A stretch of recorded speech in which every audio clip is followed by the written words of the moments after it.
আচ্ছা, কোর্সের যদি সিলেবাস দেখো তাহলে বেসিক্যালি আমাদের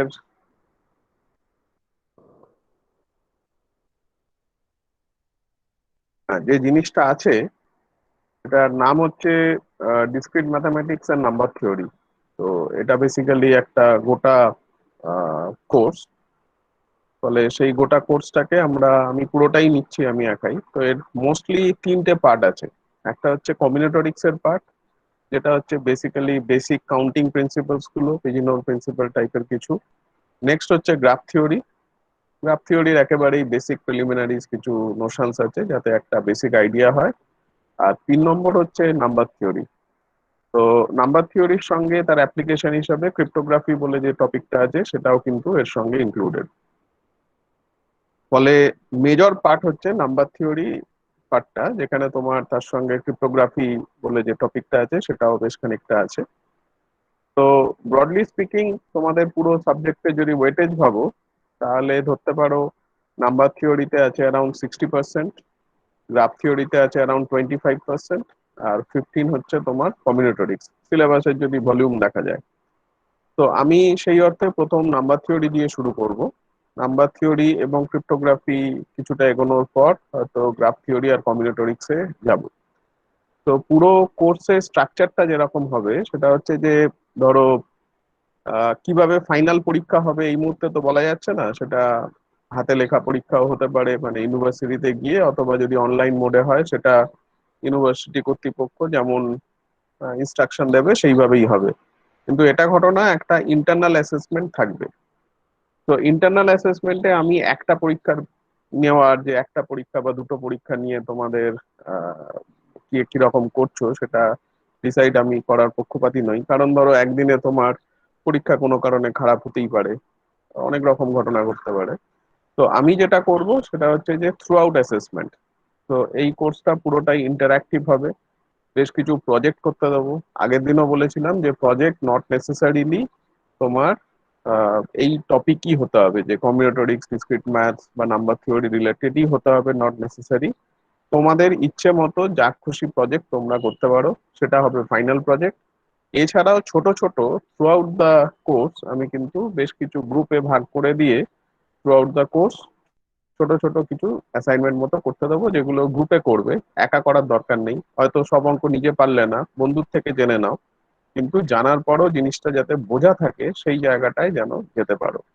ফলে পুরো কোর্সটা জুড়ে তোমাদের ইন্টারনাল অ্যাসেসমেন্ট হবে এবং সেটাই হবে ফাইনাল কোর্সের মার্কস। ফলে ইন্টারনাল অ্যাসেসমেন্টের জন্য তোমাদের ইন্টারাকশন কিন্তু খুব জরুরি। ফলে আমি যেগুলো করতে দেবো সেগুলো সময় করা। এছাড়াও ধরো এই নাম্বার থিওরি ছাড়াও আমরা বিভিন্ন সময় যে কম্পিটিটিভ পরীক্ষাগুলো আছে সেই কম্পিটিটিভ পরীক্ষার ছোট ছোট এই ধরনের রিলেটেড যে অঙ্কগুলো আছে সেগুলো নিয়েও কিন্তু ইকুয়ালি আমরা মাঝে মাঝেই আহ কথা বলবো। আচ্ছা, অনেকেরই হতে পারে এই কোর্সে যা মেটেরিয়ালস আছে আগে থেকেই অনেকেরই হয়তো পড়া আছে। সেটা হওয়াটা আহ, অবাস্তব কিছু নয়। মানে পুরো কোর্সের হয়তো পুরো সিলেবাসটাই আগে থেকে কয়েকজন হয়তো পড়ে রেখেছো। তাদের জন্য ভালো, তারা আরেকটু অ্যাডভান্স কিছু চাইলে করতে পারো। তারা ধরো এরপরে যদি ভাবো, এটা মোস্টলি আমাদের বেসিক নাম্বার থিওরি কোর্সের একটা কোর্স। এরপরে আছে অ্যালজেব্রিক নাম্বার থিওরি এবং অ্যানালিটিক নাম্বার থিওরি। ফলে যারা ধরো একটু কমপ্লেক্স নাম্বার ভালোবাসে তাদের জন্য আমি ছোট ছোট কিছু প্রজেক্ট দেবো একটু অ্যাডভান্স লেভেলে, যারা সেই প্রজেক্ট গুলো করবে। আবার যারা মনে করছো অ্যালজেব্রাটা তাদের খুব ভালো লাগে, তারা অ্যালজেব্রিক নাম্বার থিওরি কোর্সের কিছু ছোট ছোট প্রজেক্ট দেবো যারা সেগুলো করবে। আর যারা মনে করছে এই কোর্সটাকেই ভালো করে করবে তারা কোর্স রিলেটেডই কিছু জিনিস আমি করতে দেবো। সো ডিপেন্ডিং অন দা মানে ইন্ডিভিজুয়াল নেচারের উপর ডিপেন্ড করে আমি কিন্তু এই অ্যাসেসমেন্ট গুলো করব। ফলে যার যেটা ভালো লাগে, যার যেটা ভালো লাগে না সেটা স্পষ্টভাবে বলবে। সেই মতো করেই আমি কোর্সটাকে সাজানোর চেষ্টা করব। এই কোর্সে আমরা হয়তো কিছুটা কম্পিউটারের সাহায্য নেব। ফলে নাম্বার থিওরি বা কাউন্টিং বা অনেক সময় গ্রাফের ক্ষেত্রেও আমরা কিছু কম্পিউটার গ্রাফিক্সের সাহায্য নেব। আমি যেটা ফলো করব সেটা হচ্ছে সেজ ম্যাথ। কিভাবে সেজ ম্যাথ ইউজ করা যায়, কিভাবে ইনস্টল করা যায়, বাড়িতে সেজ ম্যাথ বা কম্পিউটার না থাকলে মোবাইল থেকেই যে কিভাবে তুমি সেটাকে অ্যাক্সেস করতে পারবে, সেইগুলো নিয়েও আমি খানিকটা আইডিয়া দেবো। ফলে সেটার সাহায্যে তোমরা খানিকটা ইকুইপড হয়ে উঠতে পারবে। এবং গুগল সার্চটা কিভাবে প্রপারলি করতে পারো সেই দিকেও আমি একটু নজর দেবো, কারণ সেটা পরবর্তী ক্ষেত্রে তোমার গুগলই ম্যাক্সিমাম তোমাদের কিন্তু হেল্প করবে যে কিভাবে তোমরা নিজেদের জিনিসগুলোকে তুলে ধরতে পারো। কারণ যে কোনো জায়গাতেই প্রবলেম হলে তোমরা গুগলকে গুগলের হেল্প নেবে। বারবার বলছি, গুগলের হেল্প নেওয়া মানে গুগল বেসিক্যালি সারা বিশ্বে যে যা ইনফরমেশন ওই রিলেটেড জিনিসগুলো গুগলের কাছে দিয়েছে, গুগল তোমার কাছে চটজলদি সেখান থেকে কিছু একটা র্যাঙ্কিং ফিক্স করে তোমার কাছে তুলে দেবে। শুনে অবাক লাগবে তোমাদের যে এই যে র্যাঙ্কিং, ধরো তুমি গুগলের ক্রোমে একটা কিছু দিয়ে সার্চ করলে, ধরো 1,00,000 খানা সার্চ আইটেম এলো, তাহলে কোন আইটেমটা প্রথমে আসবে সেটা গুগল কিভাবে ডিসাইড করে? এগুলোকে বলা হয় পেজ র্যাঙ্ক। তোমরা শুনে অবাক হয়ে যাবে, লিনিয়ার অ্যালজেব্রা কিন্তু পেজ র্যাঙ্কিং করার জন্য একটা ইম্পর্টেন্ট রোল প্লে করে। তো এই ধরনের কিছু অ্যাপ্লিকেশন যদি সময় পাই আমি পরে দেখা যাবে, এই মুহূর্তে বলা যাচ্ছে না যে সেগুলো নিয়ে করা যাবে কিনা। তো পেজ র্যাঙ্ক নিয়ে আমার কাছে, আমি যখন ক্যালকাটা ইউনিভার্সিটিতে ছিলাম তখন আমার কাছে কয়েকজন প্রজেক্ট করেছিল, যেটা এখন পেজ র্যাঙ্কের অনেক অন্য অ্যালগোরিদম এসছে, তবে লিনিয়ার অ্যালজেব্রা বেস বিশেষ করে eigen value eigen vectors use করে কিন্তু পেজ র্যাঙ্ক সুন্দরভাবে করা যেত এক সময়। সেগুলো নিয়েও দেখা যেতে পারে। আচ্ছা, এবার আমি চলে আসি মোস্টলি আমরা যে জিনিসটা নিয়ে বলবো, মানে এটা কিন্তু একটু ইন্টারঅ্যাক্টিভ গোছের হবে, ফলে তোমরাও মাঝে মাঝেই মাইক অন করে বলবে। এবং আহ, আমি এই পুরো রেকর্ডিংটা থাকবে, এই রেকর্ডিংটা আমি ইউটিউবে আপলোড করে দেবো, হয়তো সেই দিনই হবে না, 1-2 দিনের মধ্যে আপলোড করে দেবো। ফলে যারা ক্লাস মিস করলে মানে কানেক্টিভিটির জন্য বা ভালো লাগছে না, বা তারা অলরেডি পড়ে ফেলেছো, তারা চাইলে সেখানে দেখে নিতে পারবে। আচ্ছা, সবাই যেটা চটজলদি করো সেটা হচ্ছে চ্যাট বক্সে তোমাদের আহ নিজেদের নাম আর ক্লাস ফ্লোর নাম্বারটা খুব তাড়াতাড়ি লিখে ফেলো। কে কত তাড়াতাড়ি লিখতে পারে দেখি, কার আগে পড়ে আসে। নিজেদের ক্লাস রোল নাম্বার আর নাম চট করে চ্যাট বক্সে লিখে ফেলো। বাহ, শুভম, আকাশ সবার আগে পাঠিয়েছে, শুভম, বাহ, যেটা যেটা আসছে।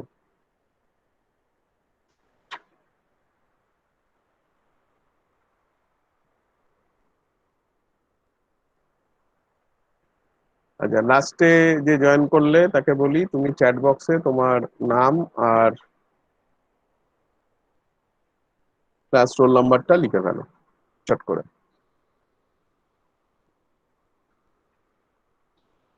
আচ্ছা, সবাই লিখে ফেলেছো? Very good. আচ্ছা, এখনো লিখছো? আচ্ছা, এইগুলো কিন্তু নেট বা মেশিনে কতটা তুমি তাড়াতাড়ি পারদর্শী সেটাও কিন্তু হয়ে উঠতে হবে, সেটাও ইম্পর্টেন্ট। আচ্ছা। আচ্ছা তৌফিক, তুমি কিন্তু আজকে বেশ লেট করেছো, ঠিক আছে? পরের দিন থেকে একটু ঠিক সময় ঢোকার চেষ্টা করো, 15 মিনিট আজকে লেট হয়েছে তোমার কিন্তু। হ্যাঁ স্যার, আমি মানে প্রত্যেকদিন ম্যাচ হয়েছে স্যার, বুঝতে পারিনি মানে কখন আচ্ছা। শুরু হয়ে গেছে। আচ্ছা, ঠিক আছে। প্রত্যেকদিন একদম টাইমের লিঙ্ক আছে, তো আজকে স্যার আগেই লিঙ্কটা দিয়ে দিয়েছেন, ওই কারণে স্যার একটু লেট হয়ে গেছে। আচ্ছা, ঠিক আছে, তুমি সেটা খেয়াল রেখো পরে। নেক্সট দিন থেকে স্যার টাইমে ঢুকবেন। হ্যাঁ, হ্যাঁ, ঠিক আছে। আচ্ছা, তোমার মাইকটা বন্ধ করে দাও, হ্যাঁ। আচ্ছা, তাহলে আমরা আজকে মোস্টলি নাম্বার থিওরি নিয়েই কথা বলবো। নাম্বার থিওরি নিয়ে কথা বলতে গেলে যেটা আমাদের ক্ষেত্রে যেটা বলবো সেটা মোস্টলি অ্যালজেব্রিক ভাষা, মানে গ্রুপ রিং ফিল্ডের প্রপার্টি ইউজ করেই মোস্টলি হয়ে যাবে।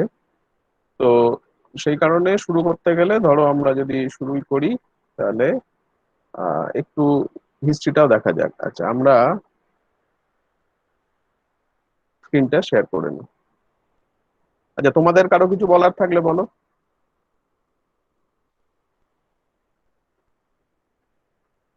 ততক্ষণ আমি আমার স্ক্রিনটা শেয়ার করে নিই।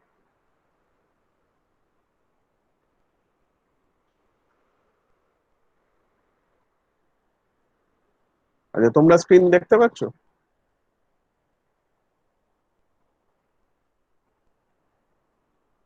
হ্যাঁ স্যার। আচ্ছা। তো যেটা যেটা বললাম যে আমাদের ধরো প্রথম যে পার্টটা নিয়ে আমরা শুরু করব সেটা হচ্ছে যে নাম্বার থিওরি। আর এই নাম্বার থিওরি করতে গেলে আমরা যে ধরনের নাম্বার থিওরি গুলো করব সেইগুলো মোস্টলি দুভাবেই করা যায়। একটা হচ্ছে ক্লাসিক্যাল মেথডে করা যেতে পারে, আরেকটা হচ্ছে নর্মাল, যে আমরা আহ, যেভাবে করি, যে অ্যালজেব্রা ইউজ করে করি সেভাবেও আমরা করতে পারি। তো আমরা মোস্টলি যেটা করব সেটা হচ্ছে অ্যালজেব্রা ইউজ করে নাম্বার থিওরিটাকে করার চেষ্টা করব। তো সেইটার কারণে আমরা যেটা প্রথম ইউজ করব সেটা হচ্ছে গ্রুপ থিওরি। তো একটু চট করে গ্রুপ থিওরির একটু হিস্ট্রি দেখে নেওয়া যাক। এটা হয়তো অনেকে এই স্লাইডটা দেখেছে আমি যখন বিভিন্ন জায়গায় প্রেজেন্ট করেছি, যারা দেখোনি তাদের জন্য নতুন হবে। তো গ্রুপ থিওরি ডেফিনেশন আমরা সবাই জানি। তো গ্রুপ থিওরিতে ক্লোজার, অ্যাসোসিয়েটিভিটি, আইডেন্টিটি, ইনভার্স এই প্রপার্টি গুলো থাকে। তো আমরা যখন গ্রুপ থিওরি ডিফাইন করি তখন অনেক সময় আমরা বলি জি ডট বিয়া গ্রুপ তখনই হবে যদি জি একটা নন এমটি সেট, আর উইথ রেসপেক্ট টু ডট, সেই ডটটা কিন্তু একটা basically binary operation from G cross G to G. যদি সেইটা সেইভাবে ডিফাইন করি তাহলে কিন্তু আমাদের আর ক্লোজার প্রপার্টিটা আলাদা করে বলতে হয় না। তো closure property is automatically there if we define dot as a binary composition, কারণ বাইনারি কম্পোজিশন মানেই আমরা জানি it's a mapping from G cross G to G. আর G cross G to G যদি হয়ে থাকে, আমি একটু লেখার চেষ্টা করি তাহলে বোধহয় তোমাদের সুবিধা হবে।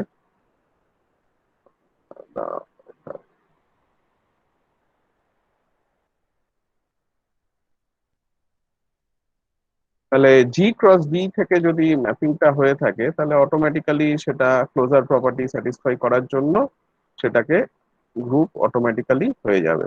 তাহলে আমরা একটু দেখে নিই। হ্যাঁ, তো বেসিক্যালি যদি ধরি তাহলে ডট জি, আচ্ছা একটু মোটা করে নিই। তাহলে ধরো জি স্টারকে আমরা গ্রুপ বলবো যদি জি একটা নন এমটি সেট হয়, আর star from G cross G to G যদি একটা বাইনারি কম্পোজিশন হয়। খেয়াল করো, binary composition is nothing but a mapping from G cross G to G. তাহলে এটা যদি ম্যাপিং হয়ে থাকে, ম্যাপিং এর ডেফিনেশন অনুযায়ী যে কোনো দুটো এলিমেন্ট যদি নিই, সেটা যদি আমি এ ক্রস বি দিয়ে ডিনোট করি, তাহলে A cross B always belongs to G. তাহলে আমরা এখানে যে প্রপার্টিটা বলেছিলাম যে ক্লোজার প্রপার্টি, সেই ক্লোজার প্রপার্টি কিন্তু আলাদা করে আর বলার দরকার হয় না যদি আমরা আগে থেকেই বলে দিই যে with respect to the composition, যেখানে composition is a binary operation, তাহলে তার রেসপেক্টে আর আমাকে আলাদা করে বলতে হয় না। এছাড়াও অ্যাসোসিয়েটিভিটি, আইডেন্টিটি, ইনভার্স এই প্রপার্টিস গুলো কিন্তু থাকে। আচ্ছা, এবার যদি দেখি আরেকটু, যদি ডিপে যাই, তাহলে এই যে ডেফিনেশন, এই যে যদি বলি চারটে প্রপার্টি হোল্ড করলে জি এর ওপর গ্রুপ হয়, এই যে প্রপার্টি এইগুলোকে বলা হয় অ্যাক্সিওমেট্রিক ডেফিনেশন। তার মানে কাইন্ড অফ চারটে অ্যাক্সিওম যদি স্যাটিসফাই করে তাহলে আমরা সেই গ্রুপটা বা সেই সেটটাকে with respect to the composition group বলি। তো এই ধরনের ডেফিনেশন যিনি প্রথম দিয়েছিলেন তিনি হচ্ছেন, দুজন বেসিক্যালি এটাকে জনক বলা হয়, একজন জর্ডন আর একজন হচ্ছেন ডিয়াক। একটু খেয়াল করো, জর্ডন আর ডিয়াকের যদি যখন এই কাজগুলো করেছিলেন অ্যারাউন্ড 1870 বা 1882, এই সময় মোটামুটি ধরো 1818 নাগাদ এইটা মোটামুটি আহ ঠিকঠাক হয়, এবং এই ফর্মের ডেফিনেশনটা তবে থেকেই মোটামুটি চলতে থাকে। ঠিক আছে। আচ্ছা, আমরা যদি আরেকটু এগোই, তোমরা যে গ্রুপ থিওরির কোর্সটা করেছিলে তাতে আরেকটু এগোলে তোমরা দেখেছিলে বেশ কিছু ইম্পর্টেন্ট জিনিস, যেমন normal subgroup, Lagrange's theorem, abelian group, Cauchy's theorem, Cayley's theorem ইত্যাদি ইত্যাদি অনেক থিওরেমের নাম তোমরা অলরেডি শুনেছো। আচ্ছা, তোমাদের মধ্যে কি এখনো কসিস থিওরেম আর ক্যালিস থিওরেম পড়ানো হয়েছে?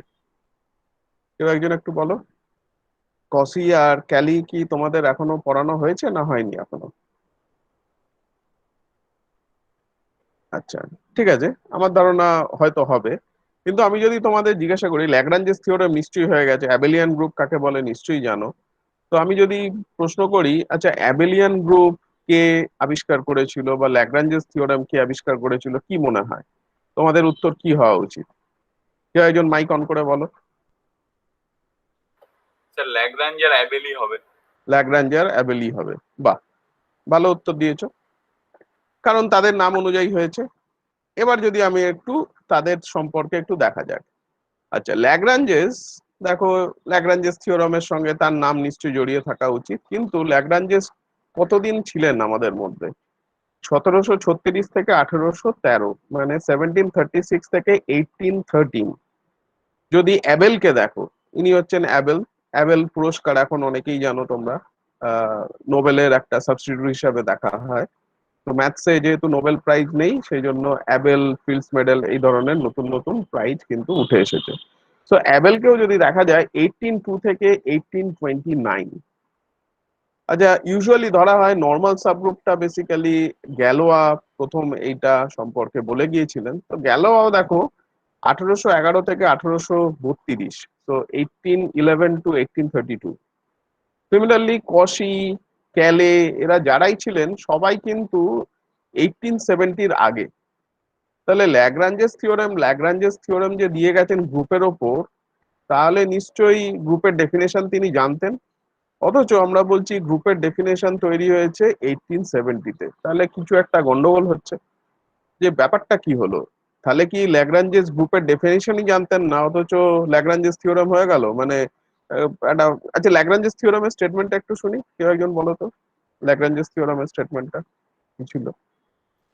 স্যার স্যার বলবো? হ্যাঁ বলো। হ্যাঁ, the order of every subgroup of a finite group G is a divisor of order of G, মানে বাহ, তাহলে একটা ফাইনাইট গ্রুপ যদি থাকে, যে কোনো সাবগ্রুপের অর্ডার গ্রুপের অর্ডারকে ডিভাইড করে, এটাই তো বক্তব্য। তাহলে গ্রুপ, সাবগ্রুপ, এই কথাগুলো যখন এসছে ল্যাগ্রাঞ্জেস থিওরেমের মধ্যে, তাহলে নিশ্চয়ই উনি গ্রুপের ডেফিনেশন জানতেন। আবার গ্রুপের ডেফিনেশন আমরা এইমাত্র দেখলাম 1870-এর পরে মোটামুটি এটা ঠিকঠাক জায়গায় এসছে যে গ্রুপের ডেফিনেশন। তাহলে কি হলো ব্যাপারটা?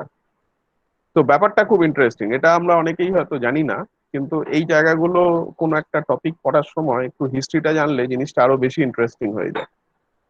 সেটা হচ্ছে এই ল্যাগ্রাঞ্জ, অ্যাবেল বা গ্যালোয়া, ক্যালি, কসি, এরা কেউই আমরা আজকের যুগের যে গ্রুপ থিওরির ডেফিনেশনকে ধরি সেই গ্রুপের ডেফিনেশন অনুযায়ী তারা কিন্তু জানতেনই না।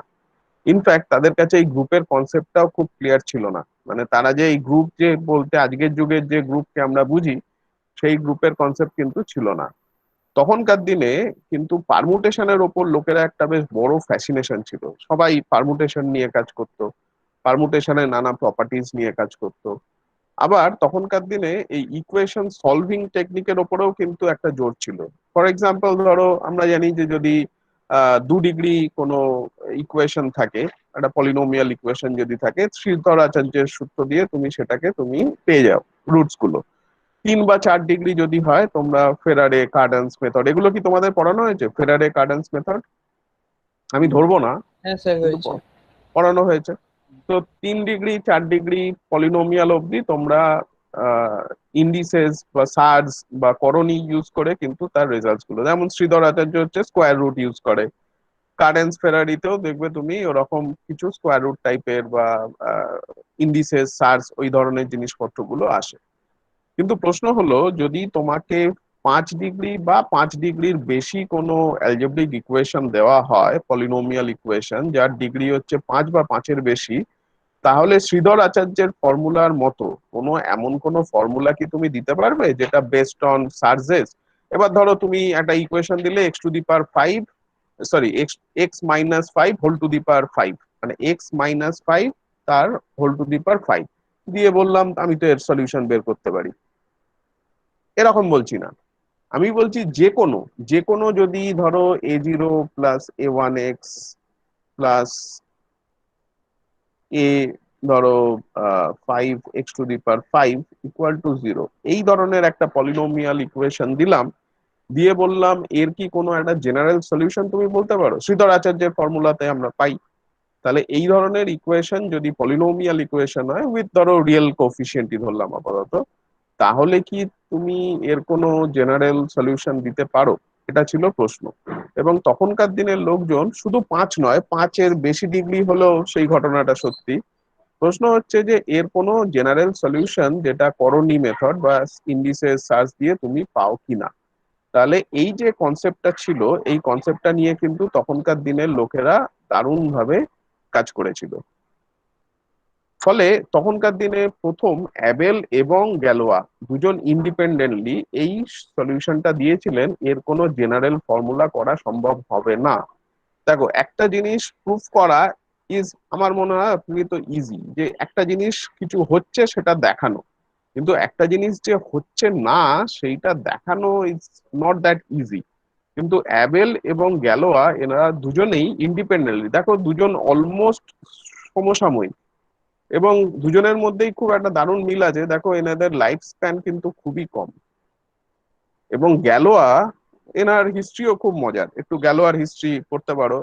ইনি একটু বিপ্লবী টাইপের ছিলেন। তো আমাদের এখানেও অনেক বিপ্লবী আছে। তো গ্যালোয়া কিন্তু একটু বিপ্লবী টাইপের ছিলেন, এবং উনি জেলে অনেক সময় কাটিয়েছেন। উনি কতদিন মাত্র বেঁচে ছিলেন দেখতেই পাচ্ছ টাইম স্প্যানটা। তার মধ্যে উনি জেলে ছিলেন বেশ অনেক দিনই, এবং বাইরে বেরিয়ে উনি যতটুকু সময় পেতেন কিছু অঙ্ক টঙ্ক করতেন, এবং তার যে অঙ্ক, সেই অঙ্কটা 100 বছর অ্যাডভান্স অঙ্ক ছিল। ফলে তখনকার দিনে বড় বড় যাদের পাঠানো হয়েছিল তারা অলমোস্ট ডাস্টবিনে ফেলে দিয়েছিলেন, যে কি এর কোনো মাথা মুন্ডু নেই।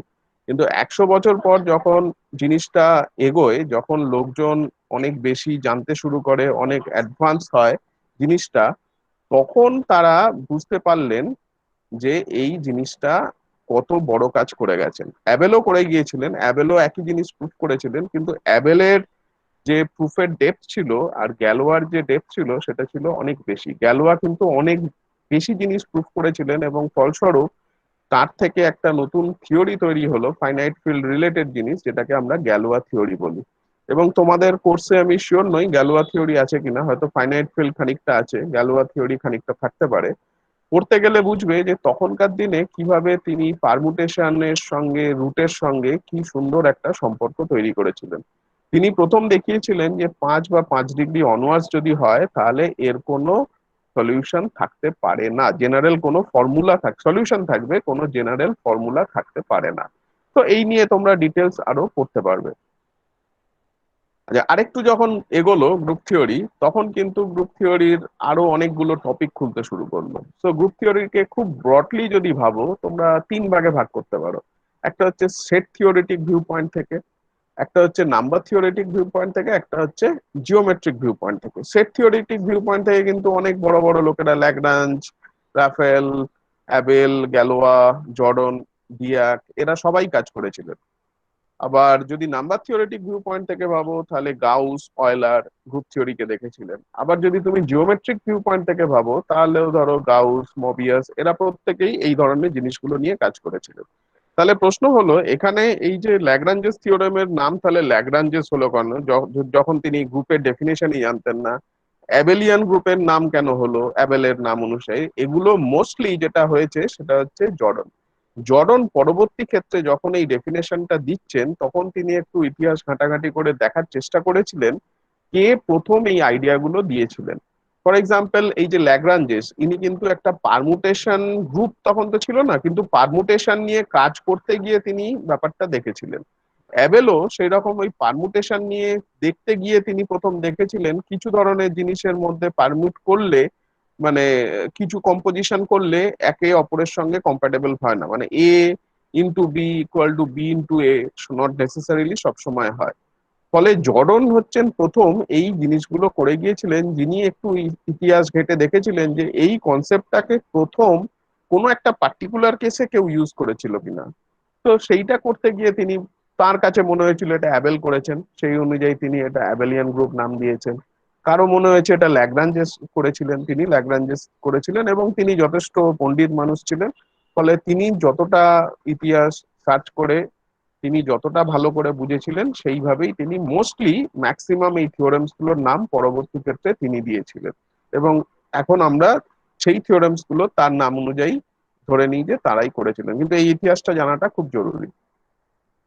আচ্ছা, এই যে এত সব জিনিস আমরা পড়ি, অ্যাবস্ট্রাক্ট অ্যালজেব্রার প্রচুর জিনিসপত্র, তো এই অ্যাবস্ট্রাক্ট অ্যালজেব্রার এত সব জিনিস পড়ার কি কোনো থিওরিটিক্যালি জিনিসগুলো ফটোমটো সেই কারণেই এর নাম অ্যাবস্ট্রাক্ট, না এর কোনো লজিক্যাল রিজনিং আছে, বা এর কোনো ধরো পেছনে এর বড় অ্যাপ্লিকেশন আছে? তো আমরা এই কোর্সে থ্রু নাম্বার থিওরি একটু দেখবো যে এই অ্যাবস্ট্রাক্ট অ্যালজেব্রার দারুণভাবে অ্যাপ্লিকেশন আমাদের ডে টু ডে লাইফে আছে। আচ্ছা, এরপরে মোটামুটি আমাদের এই যে সিলেবাসটা, সেটা হচ্ছে মোস্টলি ধরো নাম্বার থিওরি, যদি যা বললাম অ্যারাউন্ড ধরো 70% ওয়েটেজ বা 60% ওয়েটেজ ধরো নাম্বার থিওরি এবং তার অ্যাপ্লিকেশনে আছে। তাহলে সেখানে যদি দেখা যায় নাম্বার থিওরিরও কিন্তু একটা সুন্দর হিস্ট্রি আছে, এবং নাম্বার থিওরি কিন্তু একদম সৃষ্টির প্রথম থেকেই আছে। ধরো আমরা যখন একদম আদিম যুগে কতগুলো গরু কতগুলো ছাগল এইসব জিনিসগুলো কাউন্ট হতো, তখন থেকেই কিন্তু নাম্বার থিওরি দারুণভাবে ইম্পর্টেন্ট রোল প্লে করে আসছে।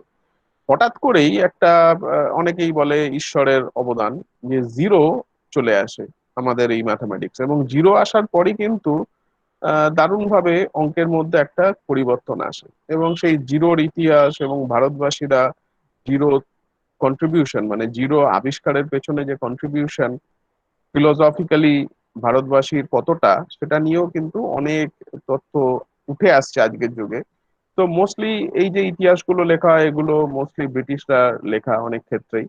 ফলে তখনকার দিনে ভারতের যে কালচারে যে শূন্য নিয়ে শূন্যতাবাদ এই ধরনের ফিলোসফিক্যাল যে তথ্যগুলো ছিল, সেগুলো কিন্তু তারা হাইলাইট করেনি। কিন্তু আজকের যুগে অনেক ম্যাথামেটিশিয়ানরাই যারা হিস্ট্রি অফ ম্যাথামেটিক্স বা জিরোর যে অরিজিন সেটা খোঁজার চেষ্টা করছে, এবং সেটা খুঁজতে খুঁজতে দেখা যাচ্ছে যে জিরোর হয়তো আবিষ্কার ভারতবর্ষেই হয়েছিল, এবং সেটা আজকে কিন্তু সারা বিশ্ব প্রায় মেনে নিচ্ছে।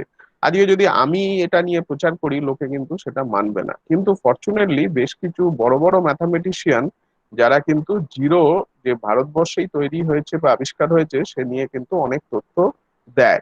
তাদের মধ্যে একজন হলেন মঞ্জুল ভার্গব। তোমরা মঞ্জুল ভার্গবের নাম অনেকেই হয়তো শুনেছো। তো তিনি ফিল্ডস মেডেলিস্ট। আহ মঞ্জুল ভার্গব ভারতীয় নন, কিন্তু উনি যতটা ভারতীয় আমরা হয়তো ততটা ভারতীয় নই।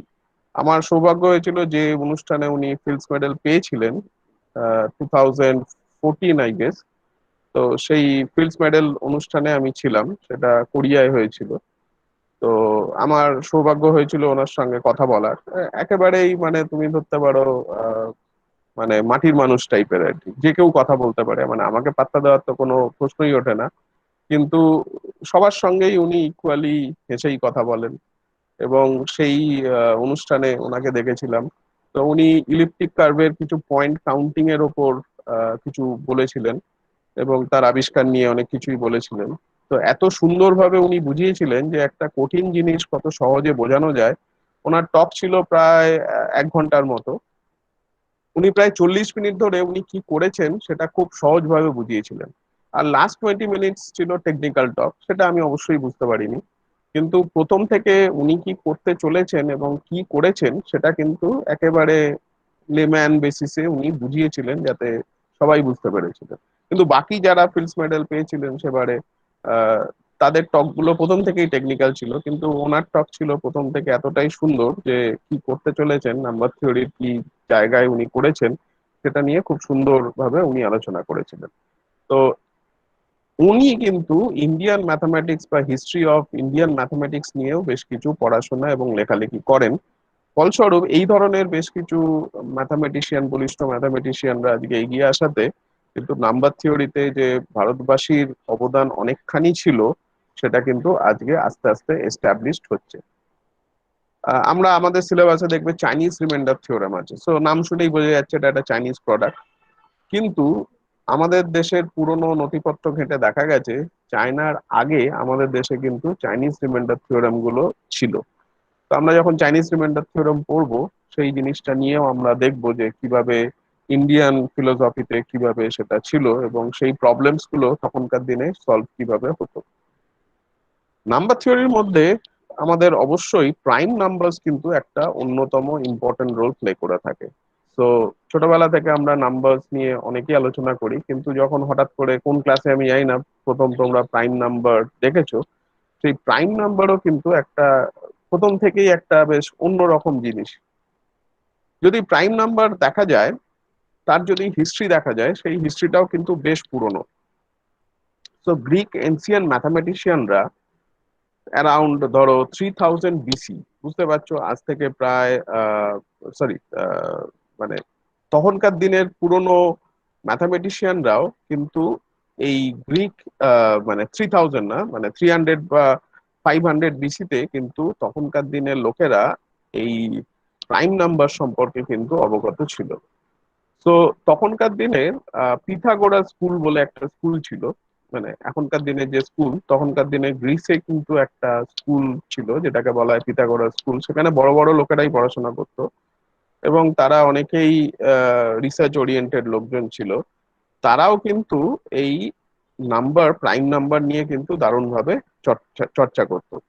তো তখনকার দিনে অনেকেই বেসিক্যালি ধর্মীয় কারণে প্রাইম নাম্বার গুলোকে ইউজ করতো। পারফেক্ট নাম্বার বলে একটা নাম্বার হয়, সেই নাম্বার গুলো হয়তো জানো তোমরা। পারফেক্ট নাম্বার মানে হচ্ছে ধরো একটা নাম্বার, যে নাম্বারের যে পজিটিভ ডিভাইসেস গুলো আছে, অবশ্যই একটা পজিটিভ নাম্বার, পারফেক্ট নাম্বার হতে গেলে it has to be a positive number, এবং এর যে পজিটিভ ডিভাইসেস গুলো আছে সেই সবকটা পজিটিভ ডিভাইসেসকে যদি তুমি যোগ করো তাহলে তুমি সেই নাম্বারটা পাবে। ফর এক্সাম্পল যদি 6 দেখো, এর পজিটিভ ডিভাইসেস কারা আছে? 1 আছে, 2 আছে, 3 আছে, 6 আছে। আচ্ছা, সেই নাম্বারটা পাবে ইন দ্যাট সেন্স যদি তুমি প্রপার পজিটিভ ডিভাইজার গুলো নাও, সেই নাম্বারটা পাবে। আর যদি সবকটা পজিটিভ ডিভাইজার নাও তাহলে 2 ইন্টু সেই নাম্বারটা হয়ে যাবে। 6 এর দেখো, যদি তুমি অল পজিটিভ ডিভাইজার নাও, প্রপার পজিটিভ ডিভাইজার নাও, তাহলে 1 আছে, 2 আছে, 3 আছে, এদের যোগ করো দেখবে 6। তাহলে এই প্রপার পজিটিভ ডিভাইসেস গুলোকে যদি তুমি যোগ করো, আমরা যদি একটু এখানে দেখি, তাহলে তুমি দেখতে পাচ্ছ 6। 6 এর প্রপার পজিটিভ ডিভাইসেস হচ্ছে 1, 2, 3। তাহলে 1 প্লাস 2 প্লাস 3 ইকুয়াল টু হচ্ছে 6। তাহলে এই যে নাম্বারটা হলো, এই নাম্বারটাকে তখনকার দিনে বলা হতো পারফেক্ট নাম্বার। তো এটা অনেক সময় ওরা মাইথোলজিক্যাল রিজনে, ধর্মীয় কারণে এই ধরনের নাম্বার ওরা খুঁজতো। এবং প্রশ্ন হচ্ছে যে এর পরের পারফেক্ট নাম্বার কি হবে। তো এইগুলো আমরা ছোট ছোট প্রোগ্রাম চালিয়ে দেখতে পারি, যে সি প্রোগ্রাম চালাতে পারো বা সেজে প্রোগ্রাম চালাতে পারো। কেউ যদি পাইথন জানো, সে পাইথনে প্রোগ্রাম করতে পারো, যাতে করে আমরা দেখবো যে এই ধরনের নাম্বারস গুলো কারা। এবং বুঝতেই পারছো এই ধরনের নাম্বারস গুলোর একটা নাম্বার থিওরিতে দারুণ অবদান আছে। এবং তখনকার দিনে মানে ইউক্লিড একজন অন্যতম বড় পণ্ডিত ছিলেন, যিনি নাম্বার থিওরি নিয়েও অনেক কাজ করেছেন, জিওমেট্রিতে তার দারুণ কাজ।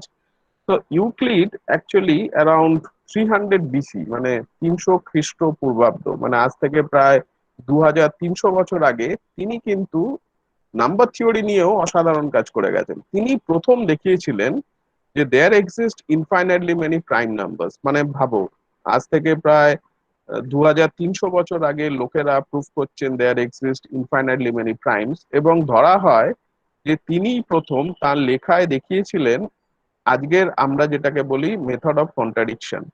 তার মানে মেথড অফ কন্ট্রাডিকশনের প্রুফ তোমরা অনেকেই নানাভাবে ইউজ করো। ধরো, if possible let the statement be true, মানে যেটা প্রুফ করতে দেওয়া হয় তার উল্টো স্টেটমেন্টটা আমরা ধরে নিই ট্রু।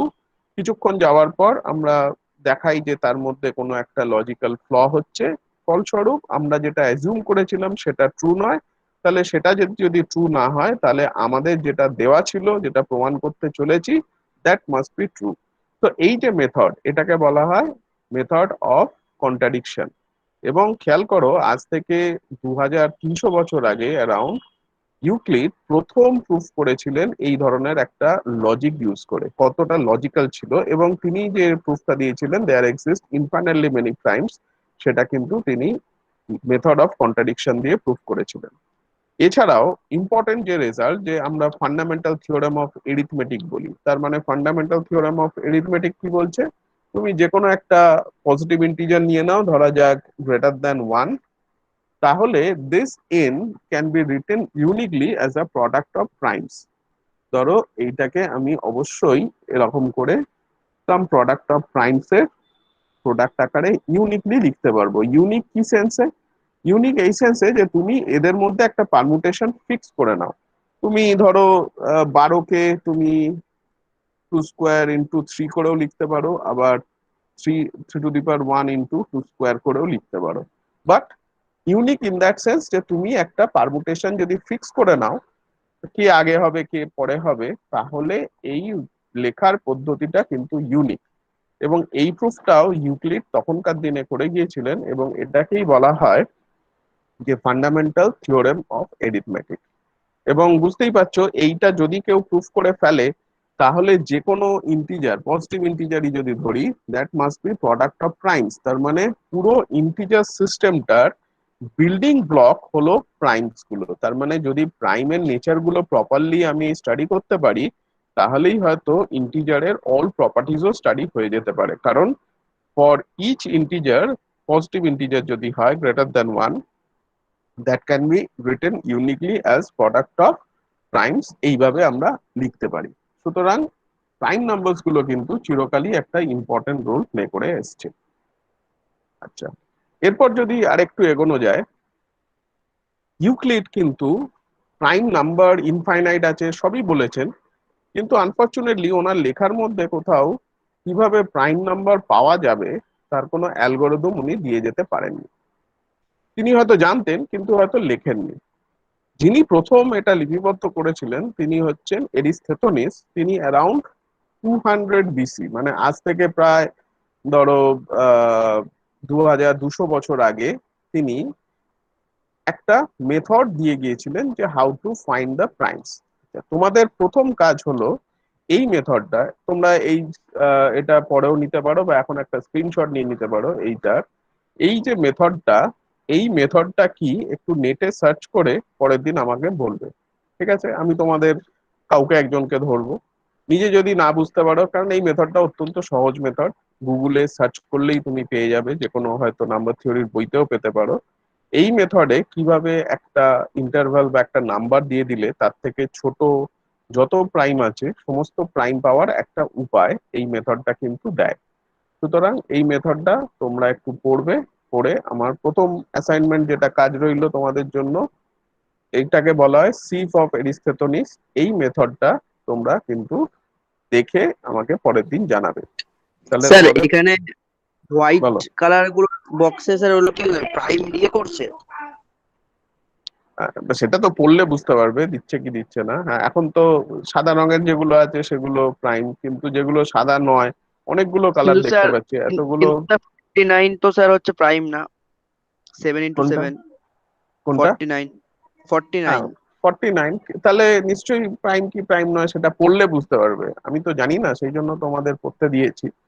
তোমরা পড়ে দেখো, এখানে দেখো শুধু সাদা নয়, নীল আছে, লাল আছে, সবুজ আছে, তাদের আবার একটা দেখো বেশ সুন্দর একটা কালারের মতো আহ একটা কিরকম প্যাটার্ন মতো আছে। তো সেগুলো কি, মানে সেগুলোই জানতে চাইছি আর কি। এবং এইখানে ডিফারেন্ট কালার কিভাবে এলো, এখানে এটা ভুল থাকতেই পারে, এটা তো 49 চলে এসছে অন্য কোনো কারণে, সেটা দেখতে পারো। সেটা তোমরা হয়তো এটা ছবির ভুল হতে পারে, কিন্তু কিভাবে এলো এনার তো একটা ডেফিনিট মেথড ছিল, সেই মেথডটা হচ্ছে তোমাকে করতে হবে। পরের দিন আমাকে বলবে, ঠিক আছে? তোমাকে মানে সবাইকে বলছে, বোঝা গেল? তো ফার্স্ট অ্যাসাইনমেন্ট আমার এটা, এগুলো কিন্তু করবে।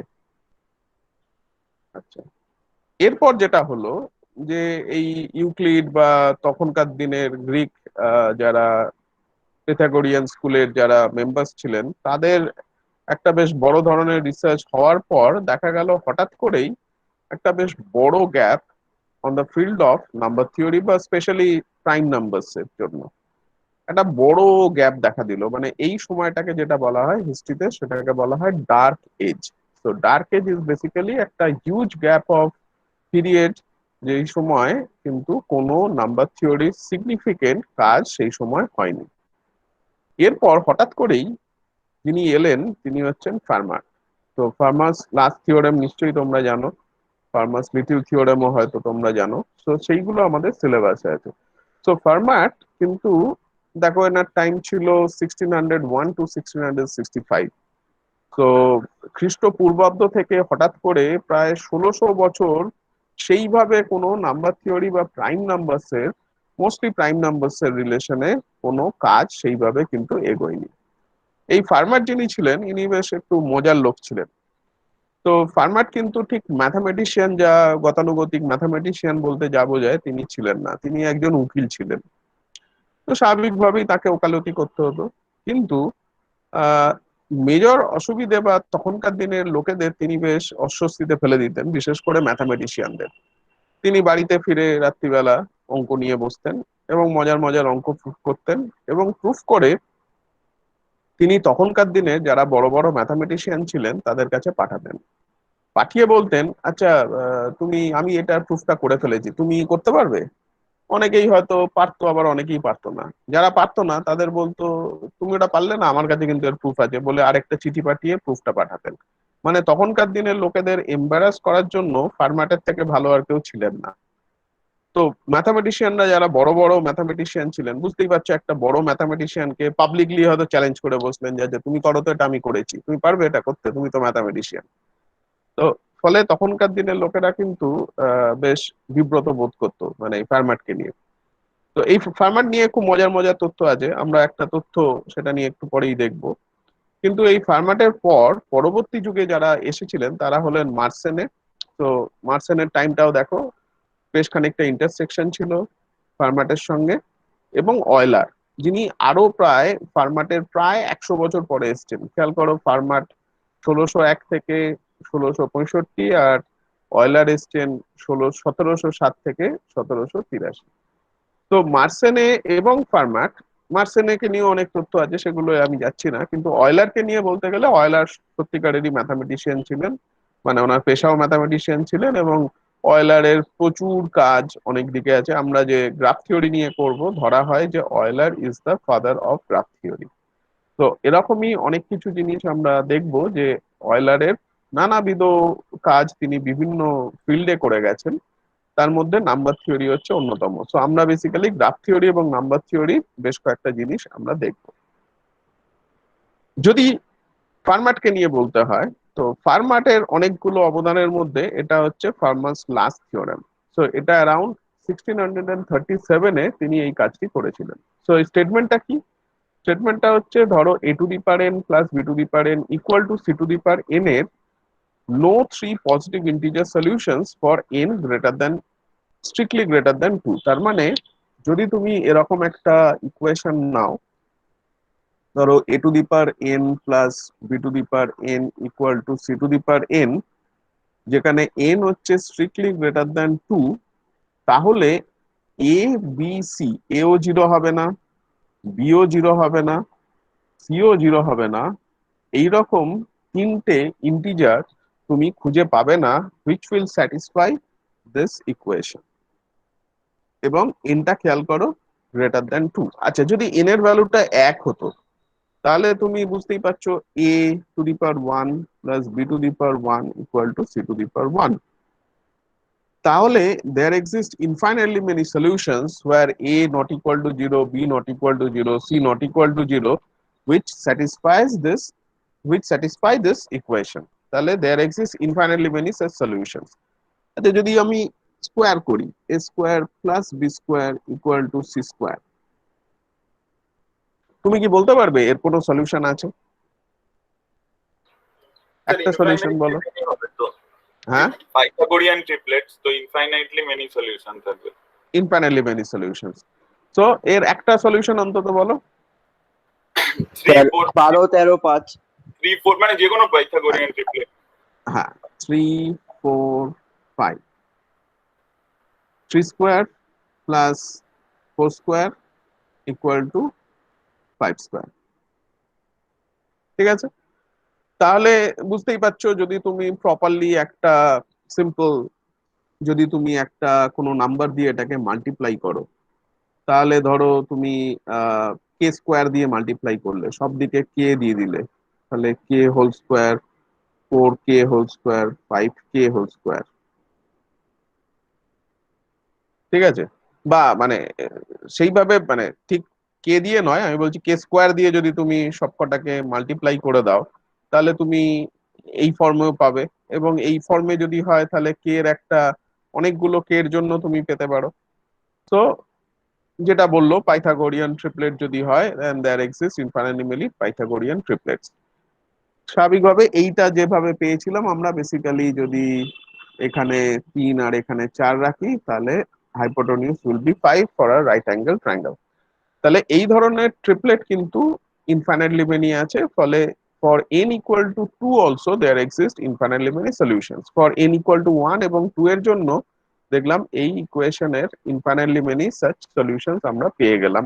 বাট ফার্মার যেটা বলে গিয়েছিলেন যে for n strictly greater than 2 there exist no solution. দেখো এই স্টেটমেন্টটা কিন্তু যে কেউ বুঝতে পারবে, একজন ক্লাস 5 এর স্টুডেন্টকেও এটা খুব সহজেই বোঝানো যায়। এবং যখন যে প্রথম দেখবে যে 1 আর 2 এর জন্য হচ্ছে না, তুমি বুঝতে পারলে। এখানেও দেখো দেয়ার এক্সিস্ট নো, যেখানেই থিওরামের স্টেটমেন্টে নো থাকবে সেটা কিন্তু প্রুফ করা আরো ডিফিকাল্ট হয়ে যায়।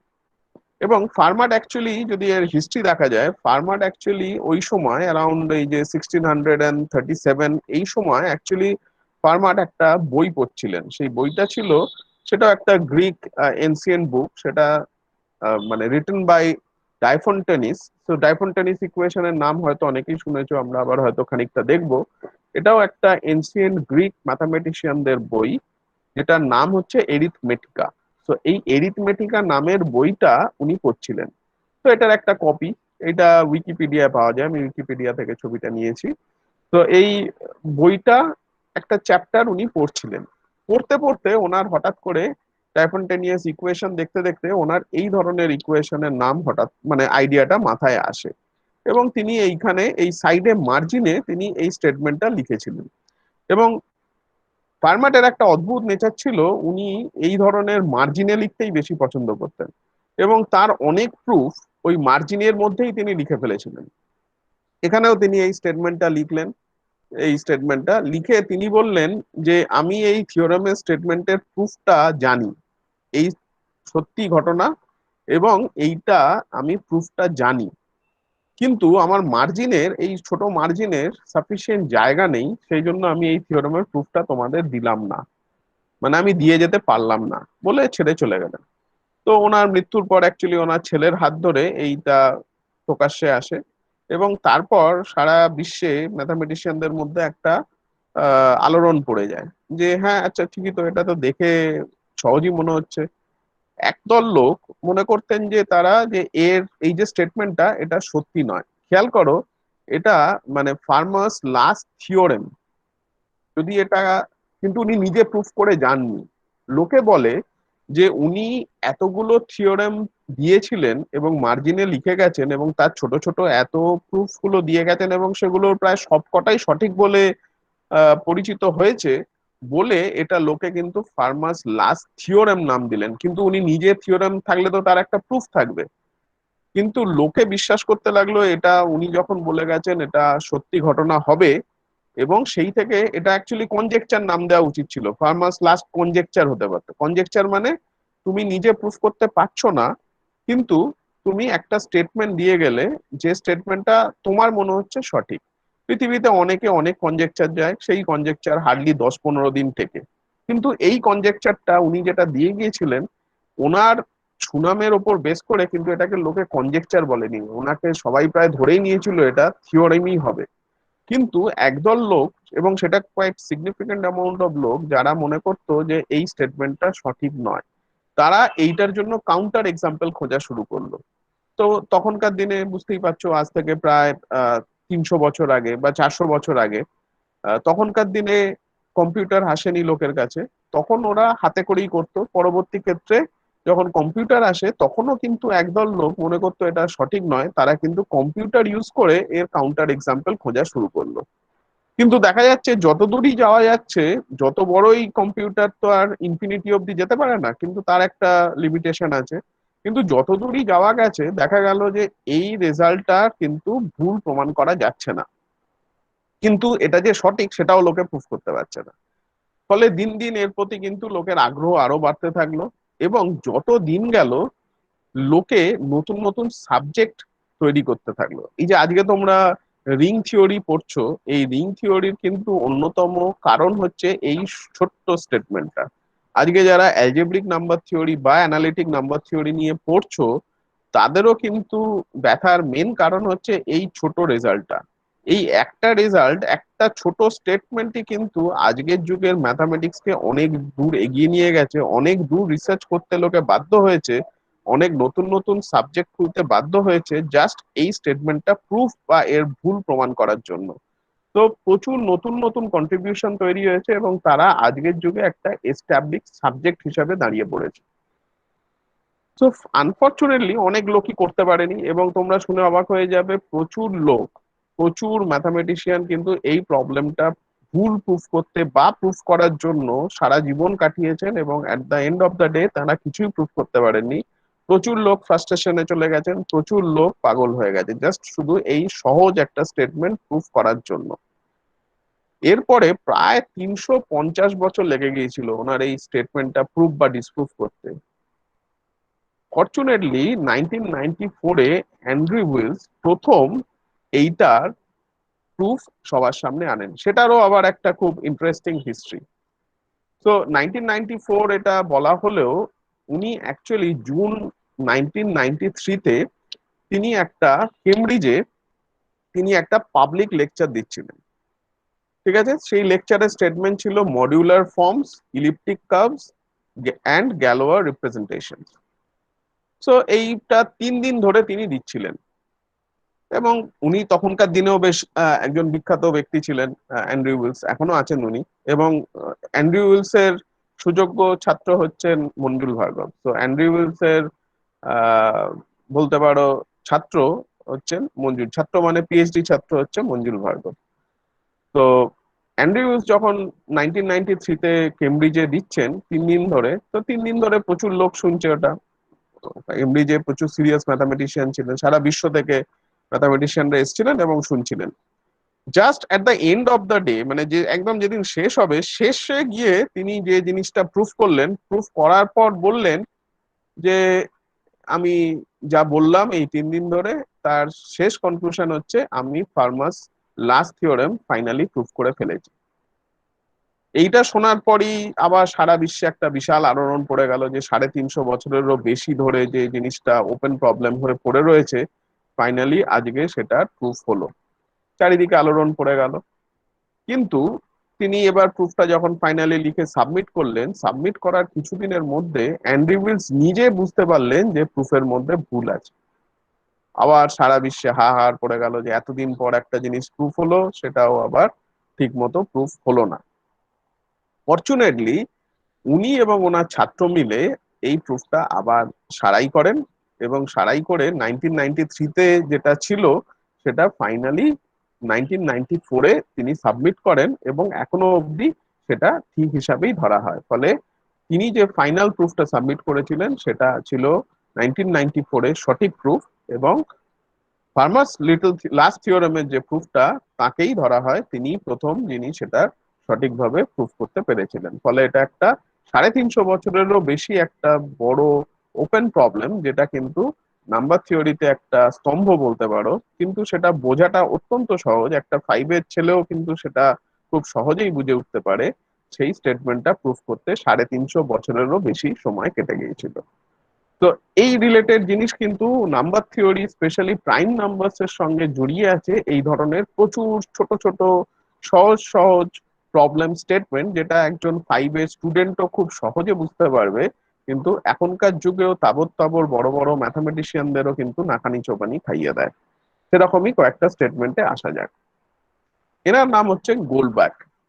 তো ইনি প্রায় অয়লারের সমসাময়িক ছিলেন।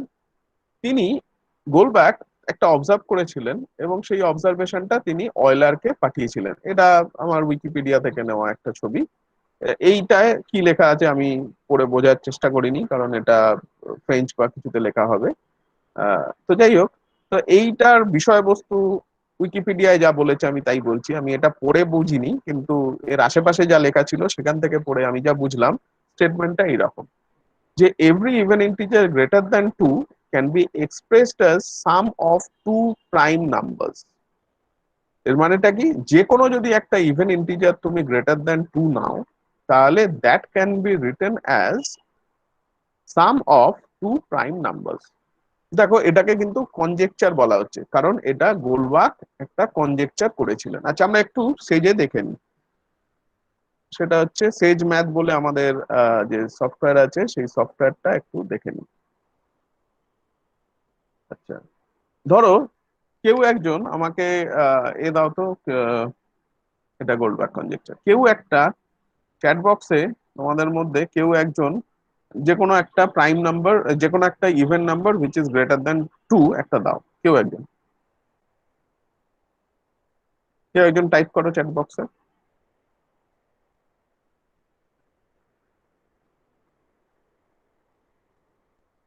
চ্যাট বক্সে কেউ একজন যে কোনো একটা ইভেন নাম্বার টাইপ করো, বা মুখেও বলতে পারো। 8 স্যার। 8। আচ্ছা, অনেকগুলো এসে গেছে, একটা 8। আচ্ছা, গোলবার কনজেকচার, ধরো 8। দেখো 8 কে তুমি লিখতে পারো sum of two prime number 3 and 5। আচ্ছা, অনেকের মনে হচ্ছে 8টা তো খুব ছোট হয়ে গেল, একটু বড় টড়ো দাও, কে একজন মুখে বলো। 20 হ্যাঁ, Sir, 60. 60। 20 তো হবে। যে কোনো 60। দেখো 60 কে তুমি কিন্তু অনেকগুলো ভাবেই লিখতে পারো। আর কেউ একজন, স্যার 28 কে একটা। 1024। আচ্ছা, 1024।